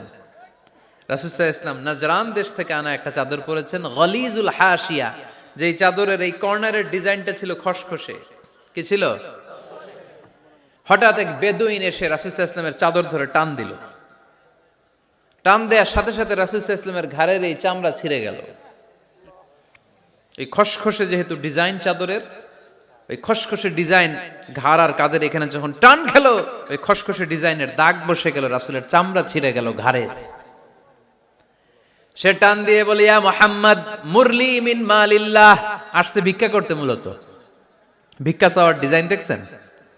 যার কাছে ভিক্ষা চাবে চাদর ধরে টান, এসে বলে বেদুইন তো, এদের মধ্যে সভ্যতা ছিল না। ইয়া মুহাম্মদ, ও মুহাম্মদ মুরলি মিন মালিল্লাহ, ও মুহাম্মদ আমার খাওয়ার মতো টাকা নাই, তুমি আদেশ করো বাইতুল মাল থেকে যেন আমারে কিছু টাকা দেয়। আসছে ভিক্ষা করতে, ভিক্ষা করতে আইসা চাদর ধরে দিছে টান, ঘাড়ের রক চামড়া ছিঁড়ে গেছে। রাসূল সাল্লাল্লাহু আলাইহি ওয়াসাল্লাম ব্যথা পেয়েছেন। ফালতাফাতা ইলাইহি রাসূলুল্লাহ, আল্লাহ রাসূল সাল্লাল্লাহু আলাইহি ওয়াসাল্লাম তার দিকে তাকালেন, তাকিয়ে ফাদহিক একটা মুচকি হাসি দিলেন। আমি রাস্তা দিয়ে চাদর গায়ে দিয়ে হাঁটতেছি, এক ফকির আইসা কয় ভিক্ষা দেন, টাকা দেন বলে আমার চাদর টান দিছে, আর ওই চাদরে আমার ঘাড়ের চামড়া ছিঁড়ে গেছে। কি করব আমি? আপনি কি করবেন? হ্যাঁ,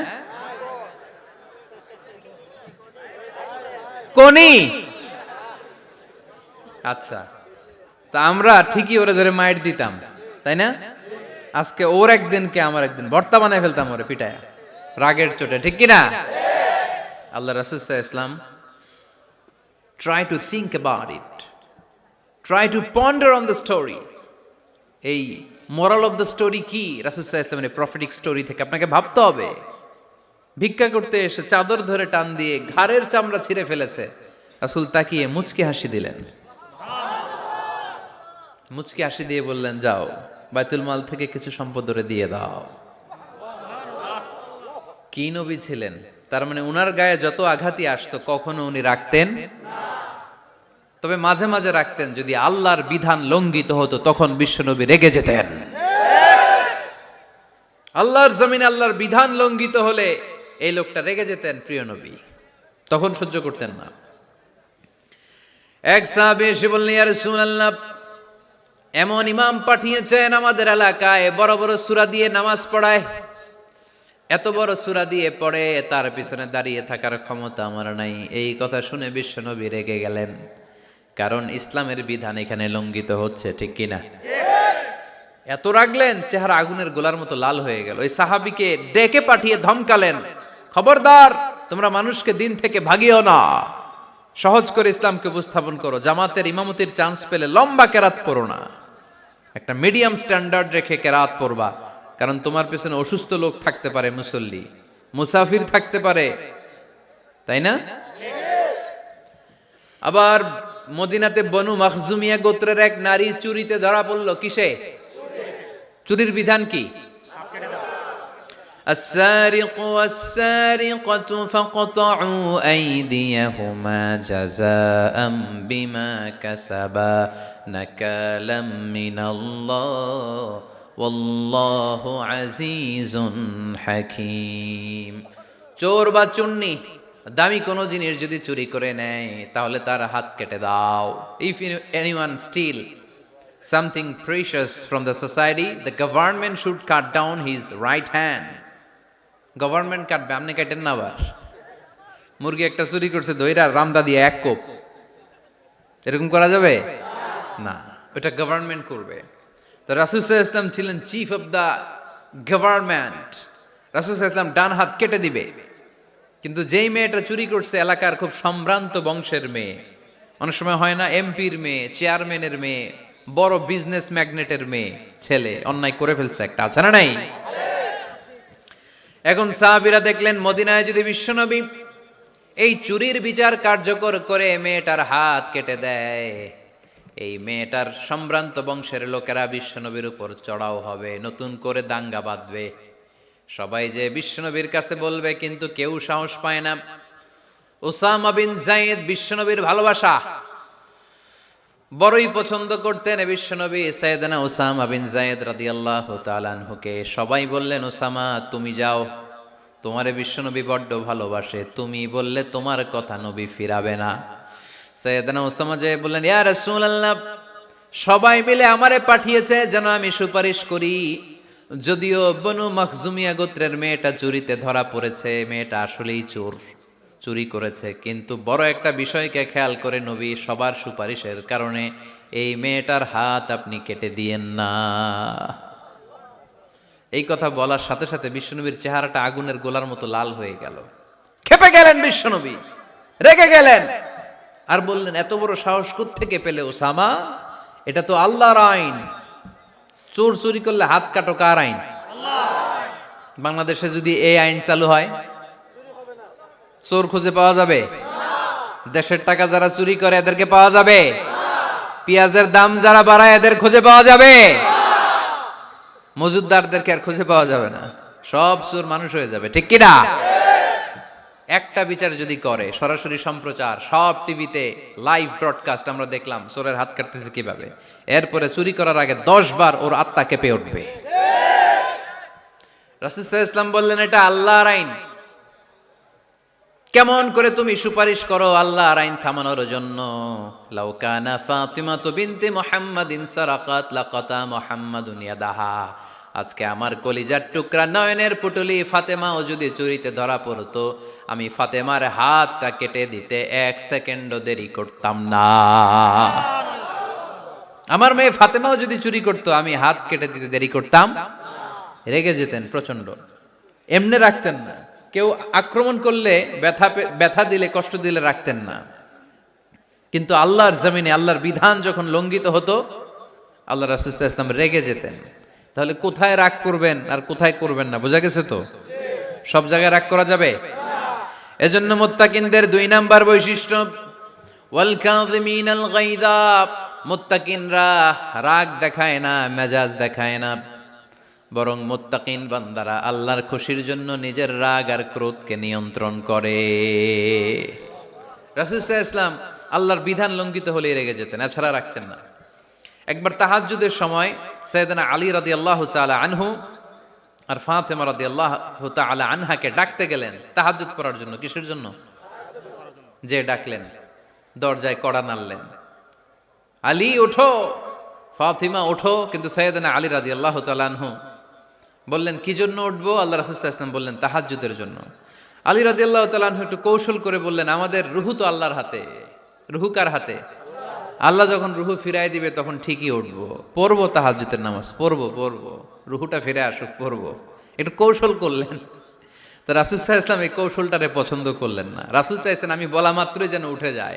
রাসূল সাল্লাল্লাহু আলাইহি ওয়াসাল্লাম তখনও রেগে গেলেন। বুখারীর বর্ণনা, তিনি ফিরে আসতেছিলেন আর রাগে নিজের রানের মধ্যে চাপড়াচ্ছিলেন এরকম, ওয়াকানাল ইনসানু আকসারা শাইইন জাদালা। আরে মানুষ কত ঝগড়া করতে জানে, আরে মানুষ কত তর্ক করতে জানে, মানুষ যে কত ঝগড়া করে, মানুষ যে কত তর্ক করে, নিজের উপর নিজে ঝাল মিটাচ্ছিলেন রানের মধ্যে চাপড়াতে চাপড়াতে। সুবহানাল্লাহ পড়েন।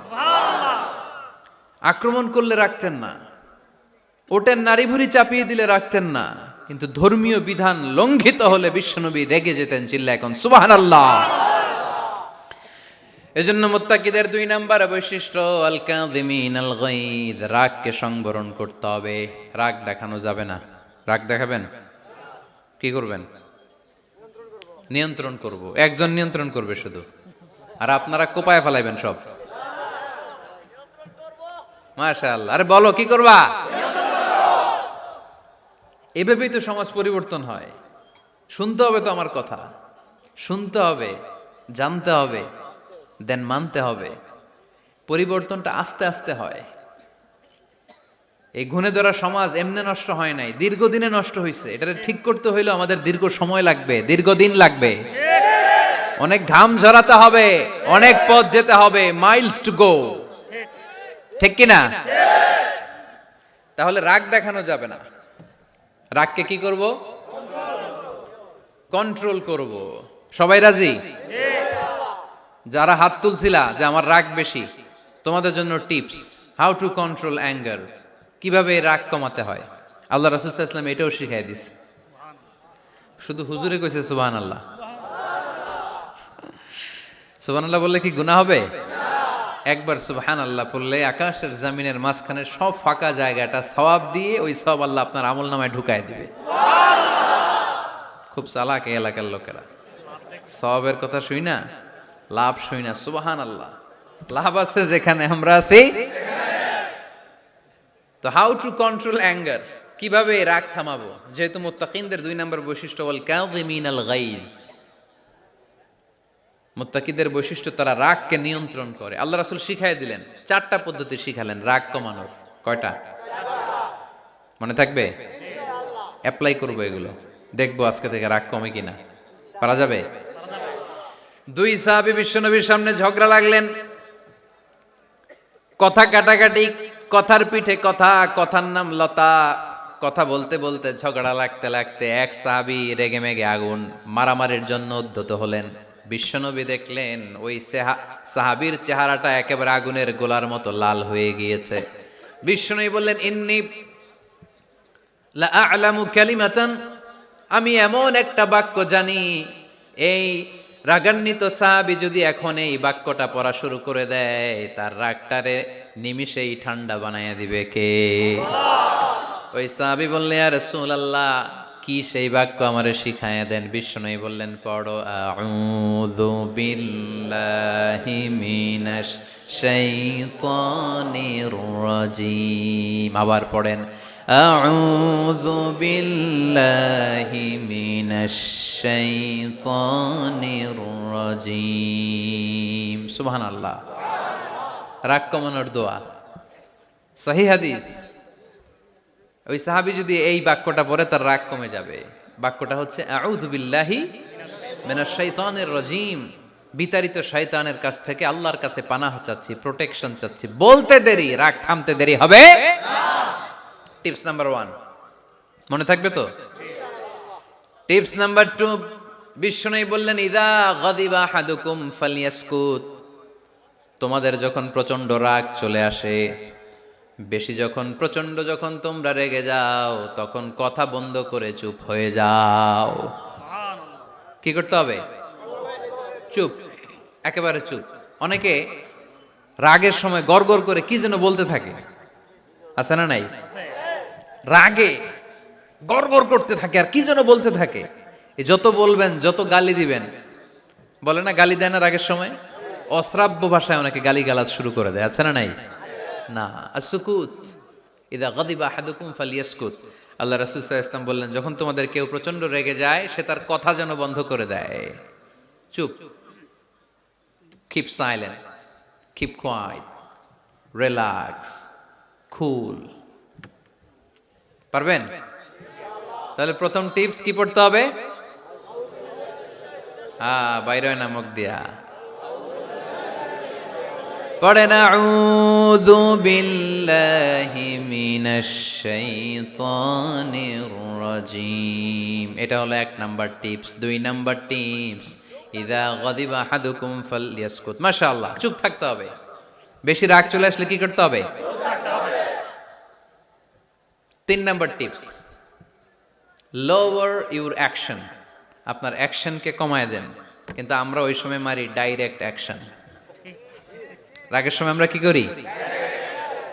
আল্লাহ রাসূল বললেন, লোয়ার, মিনিমাইজ ইউর অ্যাকশন। কি বললেন আল্লাহ রাসূল?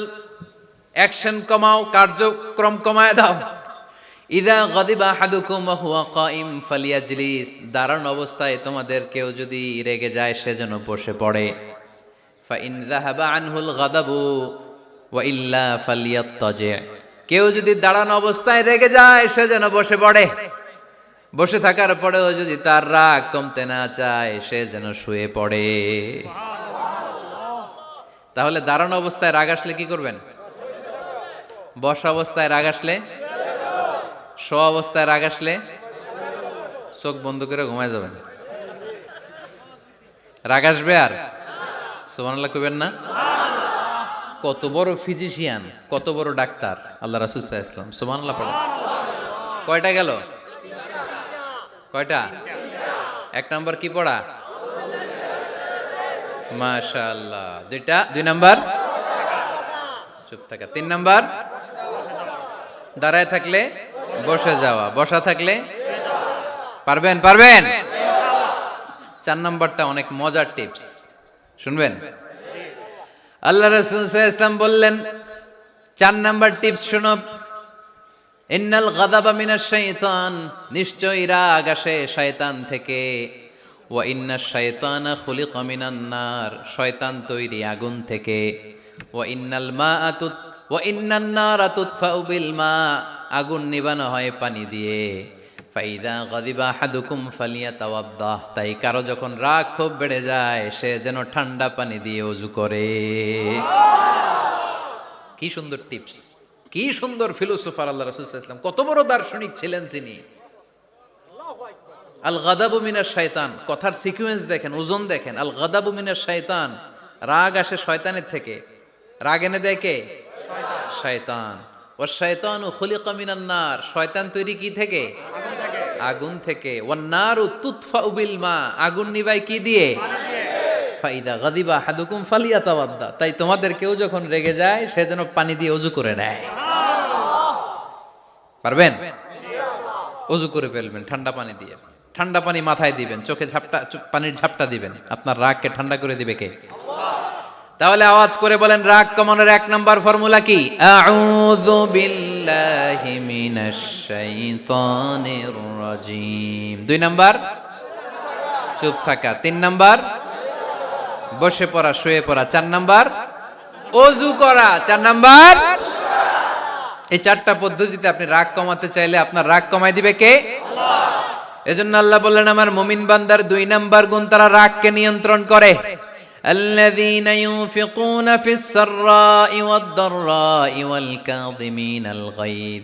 আমার মুত্তাকিন বান্দাদের প্রথম গুণ সুখে দুঃখে দান করে। মনে আছে? 2 নাম্বার গুণ কি?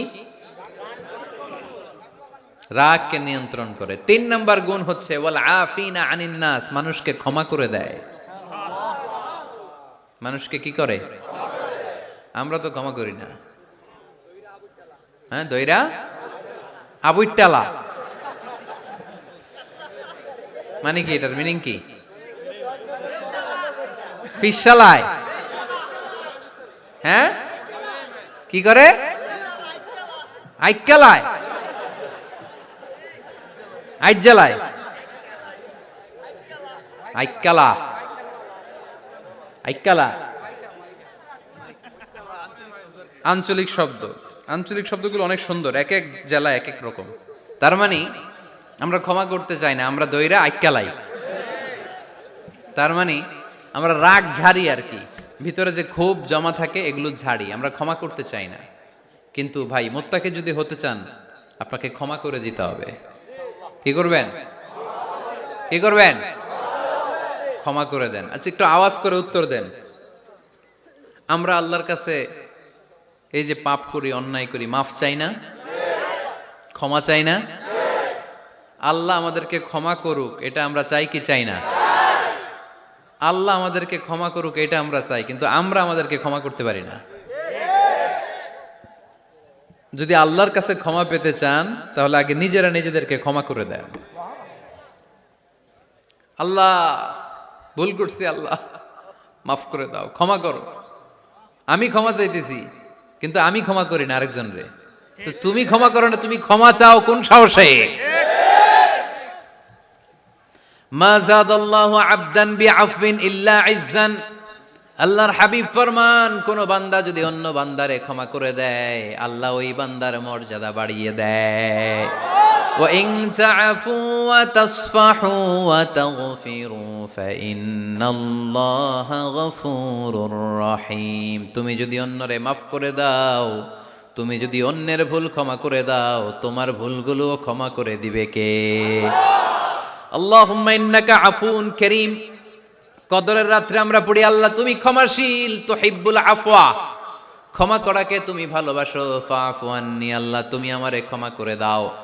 আল্লাহর ক্ষমার জন্য দিনরাত চোখের পানি ছেড়ে আমরা কাঁদি, কিন্তু অন্যরে ক্ষমা করতে চাই না। কথাটা বুঝতে পারছেন?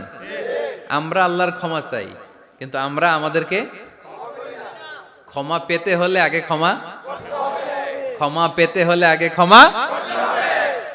মনে থাকবে তো? আমরা আসলে অতীতকে বয়ে বেড়াই, অতীতকে বয়ে বেড়াই, অতীতকে ভুলতে চাই না। কোন বছর কে আমারে মারছিল ওইটারে মনে রাখছি। কোন 20 বছর আগে আমারে অপমান করছিল মনে রাখছি, তোরেও আমি অপমান করুম। তুই আমারে মারছিলি, তোরেও মারুম। 20 মনে রাখিস, মনে রাখিস, দেখাই দিমু। তো এই যে এই দেখেন, খেয়াল করে দেখেন, 20 বছর আগে কোথায় আমার অপমান করছিল ওইটা আমি ভুলি নাই, মনে রাখিয়া দিছি। তার মানে 20 বছর ধরে এটা জ্বলতেছে এদিকে। ক্ষতি কি আমার না অন্য কারো? এগুলো ভিতরে জ্বলে, প্রতিহিংসার আগুন আপনারে জ্বালিয়ে দিবে। প্রতিশোধ নেয়ার আগুন দিনকে দিন আপনারে জ্বালায়। আপনি যদি একদিন ওরে অপমান করেন, মারেন, ও একদিন জ্বলবে, মরবে, কিন্তু প্রতিদিন আপনি জ্বলবেন। চিল্লা এখন ঠিক কিনা? রাসূল সাল্লাল্লাহু আলাইহি ওয়াসাল্লাম ক্ষমা করে দিতেন। মক্কা বিজয়ের দিন সব কাফির মুশরিক গুলো আল্লাহ রাসূল সাল্লাল্লাহু আলাইহি ওয়াসাল্লামের পায়ের সামনে থার থার করে কাঁপছিল। সবাই ভেবেছে আমরাও যেরকম পাষাণ, মুহাম্মদ মনে হয় তাই করবে, আমাদেরকে এবার কচুকাটা করবে। আল্লাহর রাসূল মক্কার কাফির মুশরিকদের এই দৃশ্য দেখে ঘোষণা দিয়ে দিলেন, ইযহাবু লা তাসরিবা আলাইকুমুল ইয়াউম, আজকে তোমাদের উপর আমার কোনো প্রতিশোধ নাই। ইযহাবু ফাআনতুমুত তালাকা, আমি তোমাদেরকে স্বাধীন করে দিলাম। ঐতিহাসিকরা বিশ্বনবীর এই বিশাল দিল দরিয়া দেখে অবাক হয়েছে।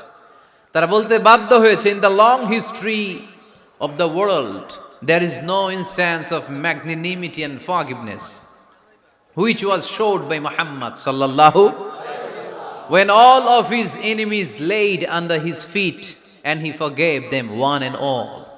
পৃথিবীর ইতিহাসে ক্ষমার এরকম নজির কোনো মানুষ দেখাতে পারে নাই। যখন তার ঘোর শত্রুরা তার পায়ের সামনে বসে থারথার করে কাঁপছিল, তিনি চাইলেই পিষে মারতে পারতেন, কিন্তু তা না করে তিনি ক্ষমা করে দিয়েছেন। কি করবেন? ওয়ালা আফিনা আনিন নাস, মুত্তাকি বান্দার 3 নাম্বার বৈশিষ্ট্য, মুত্তাকি বান্দারা ক্ষমা করে দেয়। তারা মনের মধ্যে হিংসা রাগ এগুলো পুষে রাখে না। সুবহানাল্লাহ পড়েন। যারা ক্ষমা করে এরা অনেক ভালো থাকে ভাই, জানেন?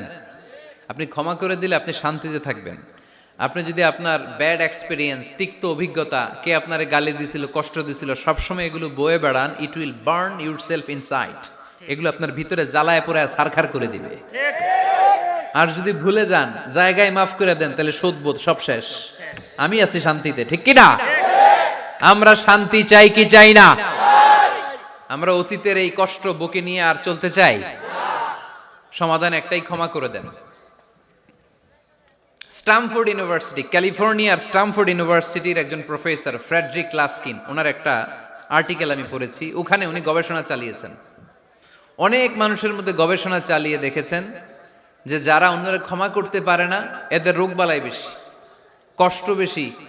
আর যারা সহজে ক্ষমা করে দেয়, এরা সবসময় শান্তিতে থাকে। এটা পরীক্ষিত, এটা ওনার একটা রিসার্চ। এরপর আমেরিকাতে একটা স্টেট আছে ম্যাসাচুসেট। এই ম্যাসাচুসেট জেনারেল হসপিটালে একজন পৃথিবী বিখ্যাত সাইকিয়াট্রিস্ট বসে, মনোবিজ্ঞানী, নাম হচ্ছে প্রফেসর হারবার্ট বেনসন। এই হারবার্ট বেনসন উনিও ওনার সব রোগীদেরকে দিয়ে একটা ফর্ম পূরণ করায়। সেখানে উনি কিছু কোশ্চেনার ছুড়ে দেয়, প্রশ্ন করে আর উত্তর নেয়। পরে জরিপ করে উনি দেখতে পেয়েছে ওনার যে সমস্ত রোগীরা মনের ভিতরে রোগ, এই রাগ, এই ক্ষোভ, এই হিংসা বিদ্বেষ এগুলো অন্তরে পুষে রেখেছে, এদের স্ট্রোক করার এবং হার্ট অ্যাটাক করার রেটিংটা বেশি। এরা মেন্টাল স্ট্রেসে ভোগে বেশি। আর যারা সহজে ক্ষমা করে দেয়, মাফ করে দেয়, এদের মধ্যে এই রোগ বালাই নাই। যেরকম সুবহানাল্লাহ। এজন্য আল্লাহ বললেন মুত্তাকিনদের 3 নাম্বার বৈশিষ্ট্য, মুত্তাকিনরা আল্লাহর কাছে যেমনি ক্ষমা চায়, তারা নিজেরাও অন্যদেরকে তেমনি ক্ষমা করে দেয়। ওয়াল আফিনা আনিন নাস, আজকে থেকে আমরা মানুষের ক্ষমা করে দিব। কারো জন্য অন্তরে কোনো হিংসা বিদ্বেষ পুষে রাখা যাবে? অনেকে এগুলো ভুলতে চায় না, পেলে পুষে বড় করে, আর ভিতরে খালি জ্বলে। ভিতরে কি করে? এই জ্বালাও পোড়াও আমরা বয়ে বেড়াতে চাই না। মুসনাদে আহমদ ইবনে হাম্বলের হাদিস, চমৎকার একটা ঘটনা। কানগুলো খরগোশের কানের মতো খাড়া করে শোনেন। আল্লাহ রাসূল সাল্লাল্লাহু আলাইহি ওয়াসাল্লাম কোন একটা মজলিসে একজন আনসারী সাহাবীর ব্যাপারে ঘোষণা দিল। বলল, এখন যে সাহাবী এসে বসবে সে সাহাবী জান্নাতি। আনসারী সাহাবী এসে বসলো, সবাই তো অবাক। আমাদের কারো ব্যাপারে বিশ্বনবী এই কথা বলল না, এই আনসারী সাহাবী জান্নাতি। আবার কয়েকদিন পরে আরেকটা মজলিসে বিশ্বনবী আবার ঘোষণা দিলেন, এই মুহূর্তে এমন একজন সাহাবী এসে এইখানে বসবে, এই সাহাবীটা জান্নাতি। সবাই খেয়াল করে দেখলো, আগের মজলিসে যেই লোকটাকে বিশ্বনবী জান্নাতি বলে ঘোষণা দিয়েছে, আজকেও ওই সাহাবী এসে ওই জায়গায় বসেছে। তৃতীয় দিন আবার বিশ্বনবী বললেন, এখন একজন সাহাবী এখানে এসে বসবে, সে জান্নাতি। সবাই খেয়াল করে দেখলো ওই সাহাবীটাই আবার এসে বসেছে।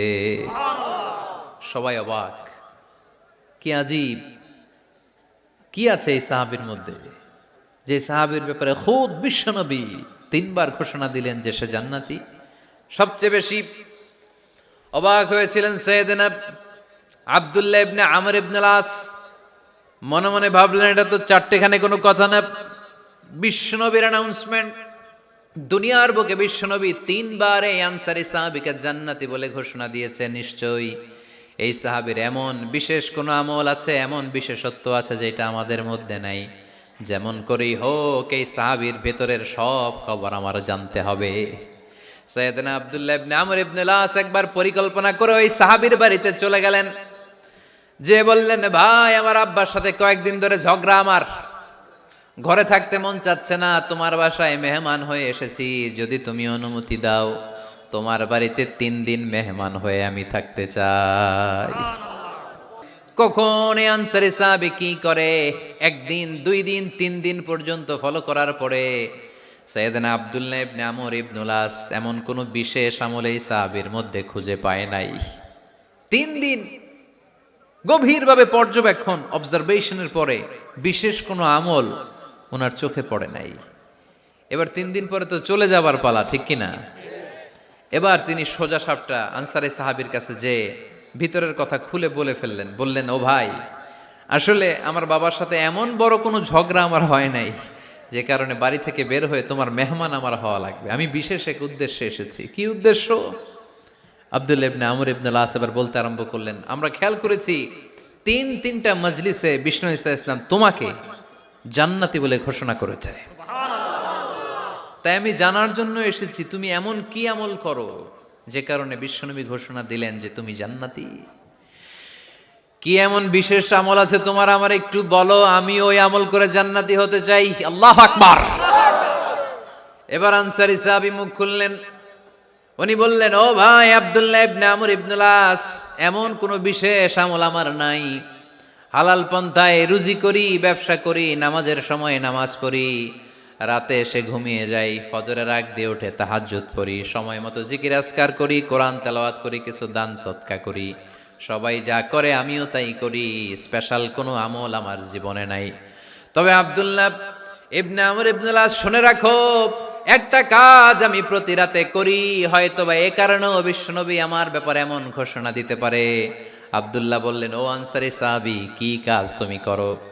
এবার আনসারী সাহাবী বলতে লাগলেন, প্রতি রাতে যখন আমি আমার বিছানায় ঘুমোতে যাই, আমি কারো ব্যাপারে কোনো রাগ, কোনো হিংসা, কোনো ক্ষোভ অন্তরে নিয়ে ঘুমাতে যাই না।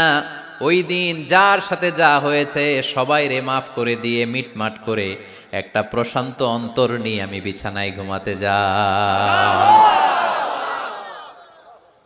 ওই দিনে কেউ আমার গালি দিছে, কেউ আমার বকা দিছে, কেউ আমার বিরুদ্ধে মিছিল করছে, উল্টা পাল্টা যে যাই করুক না কেন, আমি কিচ্ছু মনে রাখি না। আবি ইলা ফিরাশি, আমি এমন ভাবে আমার বিছানায় যাই, ওয়ালাইসা ফি কলবি হিকদুন আলা আহাদ, এমন অবস্থায় আমি শুয়ে পড়ি যে আমার হৃদয়ে কারো ব্যাপারে আমার হৃদয়ে কোনো ক্ষোভ নাই, কোনো হিংসা নাই, কোনো অহংকার নাই, সব রাগ ক্ষোভ ভুলে গিয়ে সবাইকে ক্ষমা করে দিয়ে আমি বিছানায় ঘুমাতে যাই। এজন্য বিশ্বনবী এই সাহাবীকে 3টা মজলিসের ভরা মজলিসের মধ্যে জান্নাতি বলে ঘোষণা করেছে। এই হাদিস থেকে শিক্ষা হলো, আমরাও যদি প্রতি রাতে বিছানায় ঘুমোতে যাওয়ার আগে সবাই রে মাফ করে দিয়ে মনের যত ক্ষোভ জ্বালা যন্ত্রণা আছে সব ভুলে যে বিছানায় ঘুমাতে পারি, এই সাহাবীর মতো আমাদেরকেও জান্নাতি হিসেবে কবুল করবে কে? পারবেন আজকে থেকে? ইনশাআল্লাহ। বিছানায় যাওয়ার আগে কি করবেন? আজকে সবাই রে মাফ করে দিব। যে আমার উপর জুলুম করছে ওই বিচার আল্লাহ করবে। কে কি বললো ওটা দেখার দরকার নাই। কারো ব্যাপারে কোনো ক্ষোভ, কোনো তিক্ত অভিজ্ঞতা, জ্বালা যন্ত্রণা অন্তরে রাখবেন? রাখলে লাভ না লস? এটা আরো জ্বালা দিবে আমারে, এটা আরো ভেতর থেকে কষ্ট দিবে। It will burn me inside, ভিতরে জ্বালিয়ে পুড়িয়ে শেষ করে দিবে। এগুলো বয়ে বেড়াতে চাই না আমি সব মাফ করে দিতে চাই। চিল্লায় বলো ঠিক কিনা? এজন্য আল্লাহ বললেন, আমার মুত্তাকিন বান্দাদের 3 নাম্বার বৈশিষ্ট্য, তারা অন্যের প্রতি রাগ ক্ষোভ অন্তরে পুষে রাখে না। অন্তরে রাগ ক্ষোভ জ্বালা পেলে পুষে রাখে না, বরং সবাইকে মুত্তাকি বান্দারা ক্ষমা করে দেয়। পারা যাবে? কি করবেন? ক্ষমা করব। কি করবেন? 3টা গেল, আর কয়টা? 2 মিনিটে শেষ করে দেবেন ইনশাআল্লাহ। মোট মুত্তাকিনদের বৈশিষ্ট্য কয়টা? হ্যাঁ, গেছে কয়টা? 1 নাম্বারটা কি ছিল বলেন? মাশাআল্লাহ, সুখে দুঃখে। সুখে দুঃখে সবসময় দান করা। 2 নাম্বার, রাগকে নিয়ন্ত্রণ করা। 3 নাম্বার, ক্ষমা করে দেয়া। এই কাজগুলো যারা করে তাদেরকে আল্লাহ পছন্দ করে। আল্লাহ বললেন, ওয়াল্লাহু ইউহিব্বুল মুহসিনিন। অন্যের প্রতি যারা ইহসান করে তাদেরকে পছন্দ করে কে? আল্লাহ। মুত্তাকিনদের 4 নাম্বার বৈশিষ্ট্য, ওয়াল্লাযীনা ইযা ফাআলু ফাহিশাতান আও যালামু আনফুসাহুম যাকারুল্লাহা ফাস্তাগফিরু লিযুনুবিহিম ومن يغفر الذنوب إلا الله সুবহান আল্লাহ। 4 নাম্বার বৈশিষ্ট্য, মুত্তাকিরা যদি কোনো অশ্লীল কাজ করে, অশ্লীল কাজ হয়ে যেতে পারে না? যুবক ভাইরা, তোমাদের ওয়াজ, ভুল হইতে পারে। ভুল করে পরকীয়ায় জড়ায় গেছো, বিবাহ বহির্ভূত সম্পর্কে জড়ায় গেছো, খারাপ সম্পর্কে জড়ায় গেছে কেউ, অশ্লীল কাজ করে ফেলছে, ব্লু ফিল্ম দেখে ফেলছে, নিজের উপর নিজে জুলুম করে ফেলছে, ক্ষমার দরজা মনে হয় বন্ধ। হ্যাঁ, খোলা আছে না নাই? আল্লাহ বললেন, আল্লাযীনা ইযা ফাআলু ফাহিশাতান আও যালামু আনফুসাহুম। মুত্তাকিনরা যেহেতু মানুষ, ভুল তাদের হতেই পারে, ভুলের ঊর্ধ্বে কেউ না, ঠিক কি না? মুত্তাকিনরা যদি ভুল করে ফেলে, অন্যায় করে ফেলে, অশ্লীল কাজ করে ফেলে, স্মরণ হওয়া মাত্রই যাকারুল্লাহ, তারা আল্লাহর স্মরণ করে। They return back to their Lord, তারা আল্লাহর দিকে ফিরে আসে। তারা পাপের জন্য অনুতপ্ত হয়, কারণ সবাই পাপী। কথা কন, পাপ করেন নাই এরকম আল্লাহর ওলি কারা কারা দেখি? পিছনেও নাই।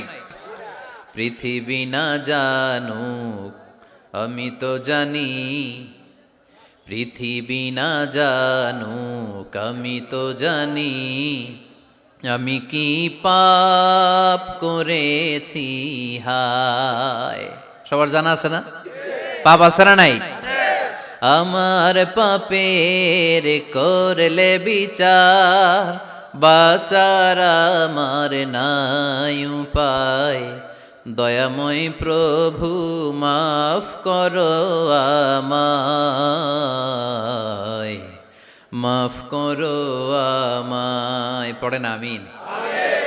তার মানে মুত্তাকিনদের 4 নাম্বার বৈশিষ্ট্য, মুত্তাকিরা যদি কোনো পাপ করে ফেলে, যাকারুল্লাহ, সাথে সাথে স্মরণ করে কারে? আল্লাহ। অনুতপ্ত হয়, ফাস্তাগফিরু লিযুনুবিহিম, তারা তাদের পাপের জন্য আল্লাহর কাছে ক্ষমা চায়। ভুল আমাদের হতে পারে, সবাই পাপী, পাপীর ঘরের পাপী, ঠিক কি না? আমি পাপী, আমার বাবা পাপী, আমার দাদা, আমার 14 গোষ্ঠী পাপী। কিন্তু পাপীদের মধ্যে বিশ্বনবী বলেন, শ্রেষ্ঠ পাপী ওই পাপী যেই পাপী পাপ করার পরে তওবা করে কার কাছে? মুত্তাকিদের ভুল হতে পারে, যেহেতু মানুষ, যদি ভুল করে ফেলে তারা অনুতপ্ত হয়, আল্লাহর কাছে ক্ষমা চায়, কারণ তারা জানে, ওয়া মাইয়া গফিরুয যুনুবা ইল্লাল্লাহ। মুত্তাকিরা জানে আল্লাহ ছাড়া ক্ষমা করার কেউ নাই। আমাদেরকে মাফ করে কে? ক্ষমা করে কে? যদি ভুল হয়ে যায়, অন্যায় হয়ে যায়, পাপ হয়ে যায়, চোখের পানি ছেড়ে দিয়ে আল্লাহরে ডেকে বলেন, আল্লাহ, আমি ছাড়া তোমার গোলামের অভাব নাই, আমি ছাড়া তোমার বান্দার অভাব নাই, আমি ছাড়া তোমার অনেক বান্দা, কিন্তু তুমি ছাড়া আমার কোনো রব নাই। আমি ছাড়া তোমার বান্দা বান্দির অভাব দুনিয়ার বুকে নাই, কিন্তু তুমি ছাড়া আমার দ্বিতীয় কোনো রব আছে নাকি? দুনিয়ার বুকে কারো কাছে যদি কোনো জিনিস নিয়ে যাই, ফিরিয়ে দিলে আরেকজনের কাছে যাওয়া যায় কি যায় না? কারো কাছে কিছু চাইলাম, দিল না, অন্যের কাছে যে চাওয়া যায় কি যায় না? কিন্তু আল্লাহর কাছে যখন ক্ষমা চাই, আল্লাহ যদি আমাদেরকে ফিরিয়ে দেয়, অন্য কারো কাছে যে চাওয়ার সুযোগ আছে নাকি? কারণ আমাদের রব একজন, সেজদা দেয় একজন রে, চিল্লায় বলতে হবে তিনি কে। ومن يغفر الذنوب إلا الله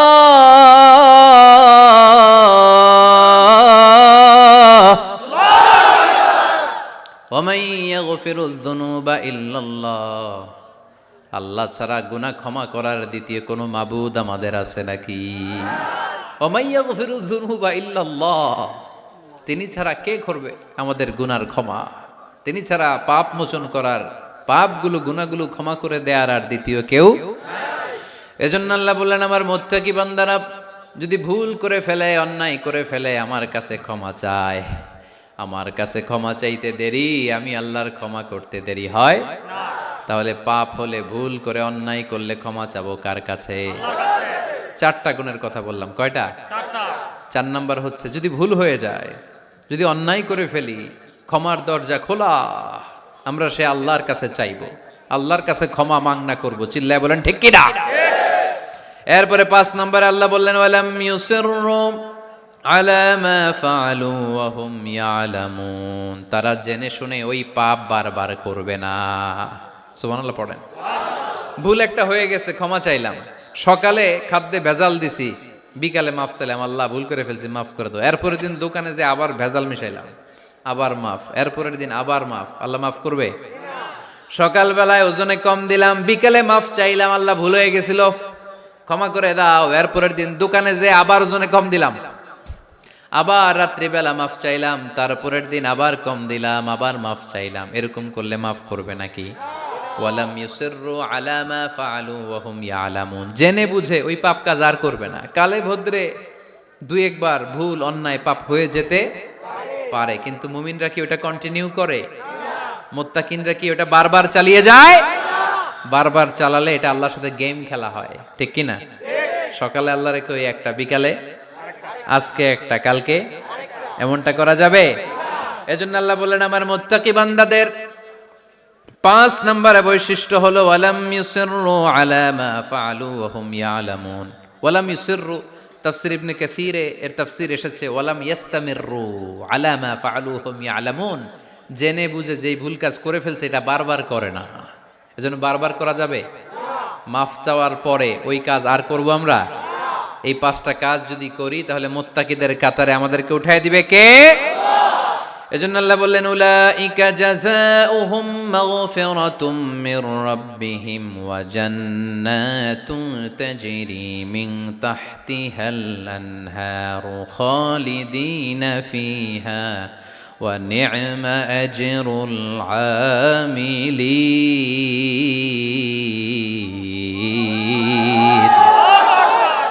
আল্লাহ বললেন, আমার মুত্তাকি বান্দাদের এই 5টা বৈশিষ্ট্য যদি কারো মধ্যে থাকে, তাদেরকে আমি ক্ষমাও করে দেব, জান্নাতও দিয়ে দেব। ডানে যাব না বায়ে? আরো জোরে, ডানে না বায়ে? ডানে আছে ক্ষমা আর জান্নাত। ডানে কি? বায়ে আছে আল্লাহর রাগ আর জাহান্নাম। তাই সিদ্ধান্ত আমরা নিয়েছি, বাম দিকে আমরা যাব না, ডান দিকে যাব। ডান দিকে গেলে ক্ষমাও পাওয়া যাবে, জান্নাত পাওয়া যাবে, কিন্তু কাজ করতে হবে কয়টা? 1 নাম্বার সুখে দুঃখে দান করা, 2 নাম্বার রাগকে নিয়ন্ত্রণ করা, 3 নাম্বার মানুষকে ক্ষমা করা, 4 নাম্বার ভুল হলে আল্লাহর কাছে তওবা করা, 5 নাম্বার ওই পাপের কাজ বারবার না করা। ভুল একবার হতে পারে, 2 বার হতে পারে, বারবার ভুল মুত্তাকিরা করে না, ঠিক কি না? এই 5টা কাজ করলে মুত্তাকি বানাবে কে? মনে থাকবে? মনে থাকবে সবার? যেই কোনো অবস্থায় একটু দেয়ার অভ্যাস করা যাবে? রাগটার একটু নিয়ন্ত্রণ করা যায় না? করা যাবে? আর অন্যের ব্যাপারে কোনো ক্ষোভ, হিংসা, বিদ্বেষ নিয়ে আমরা রাতে ঘুমোতে যেতে চাই না, ভুলে গেলাম আমরা সব। পারবেন তো? ভুল হলে ক্ষমা চাবো কার কাছে? যেই কাজের জন্য ক্ষমা চাইলাম জীবনে কোনোদিন আর ওই কাজ করব না। আল্লাহ আমাদের সবাইকে কথাগুলো বুঝার, আমল করার তৌফিক দান করুক। এই উঠছে কে কে দেখি? লক্ষ্মীপুরের লোক তো অনেক দুষ্ট দেখি। লক্ষ্মীপুরের লোক তো লক্ষ্মী হইতে হবে। এগুলো কি? প্রশ্নের জন্য আমার আলাদা দাওয়াত দিয়েন। এই প্রশ্নে আধা ঘন্টা লাগবে। যেটা বলছে এটা ফিনিশিং দেয় নাই তো এখনো, এই অর্ধেক ভুলে যাবে আপনার প্রশ্নের উত্তর শুনলে। মুত্তাকিদের বৈশিষ্ট্য কয়টা মনে থাকবে? ভাবিরে যে শোনাইতে পারবেন? পারাম পারাম মানে পারবো। তো এই 5টা বৈশিষ্ট্য যদি থাকে তাহলেই আমরা মুত্তাকি, তাহলেই আমাদের জন্য ক্ষমা রেডি রাখবে কে? জান্নাত রেডি রাখবে কে? প্রথম গুণ আমি বলেছিলাম, দান করব আমরা সুখে দুঃখে, রাগকে নিয়ন্ত্রণ করব 2 নাম্বার, মানুষকে ক্ষমা করে দেব 4 নাম্বার, ভুল হতে পারে মাফ চাবো কার কাছে? কিন্তু ওই ভুল বারবার করব, মনে থাকবে সবার? আল্লাহ আমাদের সবাইকে কথাগুলো বুঝার ও আমল করার তৌফিক দান করুক, আমরা পড়ি আমিন। দীর্ঘক্ষণ আপনারা দাঁড়িয়ে বসে আজকের আলোচনা শুনে, এই উঠতেছেন কেন? হ্যাঁ বসেন বসেন, আমি তো উঠি নাই। যারা আপনারা আজকের এই প্রোগ্রামটা সার্থক করলেন, আমি শুকরিয়া জানাই। মিডিয়া কর্মী তোমরা যারা এসেছো, তোমাদেরকে অন্তরের অন্তঃস্থল থেকে শুভেচ্ছা জানাই। মাহফিল কমিটি যারা অ্যারেঞ্জ করেছেন, আমাকে ইনভাইট করেছেন, শুকরিয়া জানাই। পর্দার অন্তরালে আমার মা বোনেরা যারা আজকে আমাদেরকে শুনলেন, আপনারাও একটু রাগ টাগ কমাবেন। এই ওয়াজ শুধু ভাইদের জন্য না, আমাদের বোনরাও মাঝে মাঝে রাগ করে ফেলে, ঠিক কিনা? বোনরা রাগ করলে বিপদ, রোজা রাখা লাগবে, রান্না বান্না করবে না। তো এই জন্য আপনারাও এই 5টা আমল শুধু পুরুষদের জন্য না, নারীদের জন্য। তো এই জন্য আমরা সবাই জন্য এগুলোর উপর আমল করি, একটা সুখী সমৃদ্ধ বাংলাদেশ গড়ি। স্থানীয় প্রশাসনের ভাইরা যারা আছেন আজকের প্রোগ্রামের ব্যাপারে সহযোগিতা করেছেন, শুকরিয়া। জনপ্রতিনিধি যারা আছেন তাদেরকে শুকরিয়া। আপনারা সবাই ভালো থাকেন, সুস্থ থাকেন, সুন্দর থাকেন, দোয়া করে দিন। আবারও কিসের ইংলিশের নাচ? এতক্ষণ কি শুনছো?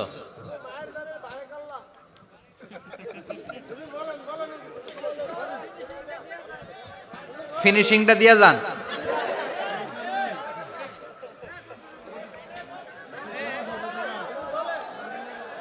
He was Muhammad sallallahu alayhi wasallam.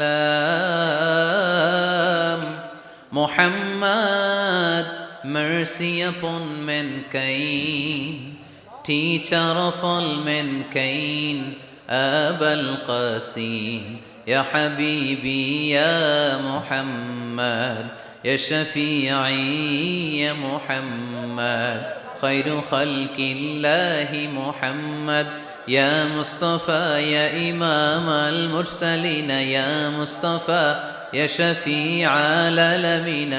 He taught us to be just and kind and to feed the poor and hungry, help the wafer and the orphan child, and to not be cruel and miserly. His speech was soft and gentle, like a mother stroking her child. His mercy and compassion were most radiant when he smiled. Was Muhammad sallallahu alayhi wasallam. Muhammad, mercy upon mankind, teacher of all mankind, Abul Qasim, Ya Habibi, Ya Muhammad, Ya Shafi'i, Ya Muhammad, khayru khalqillahi.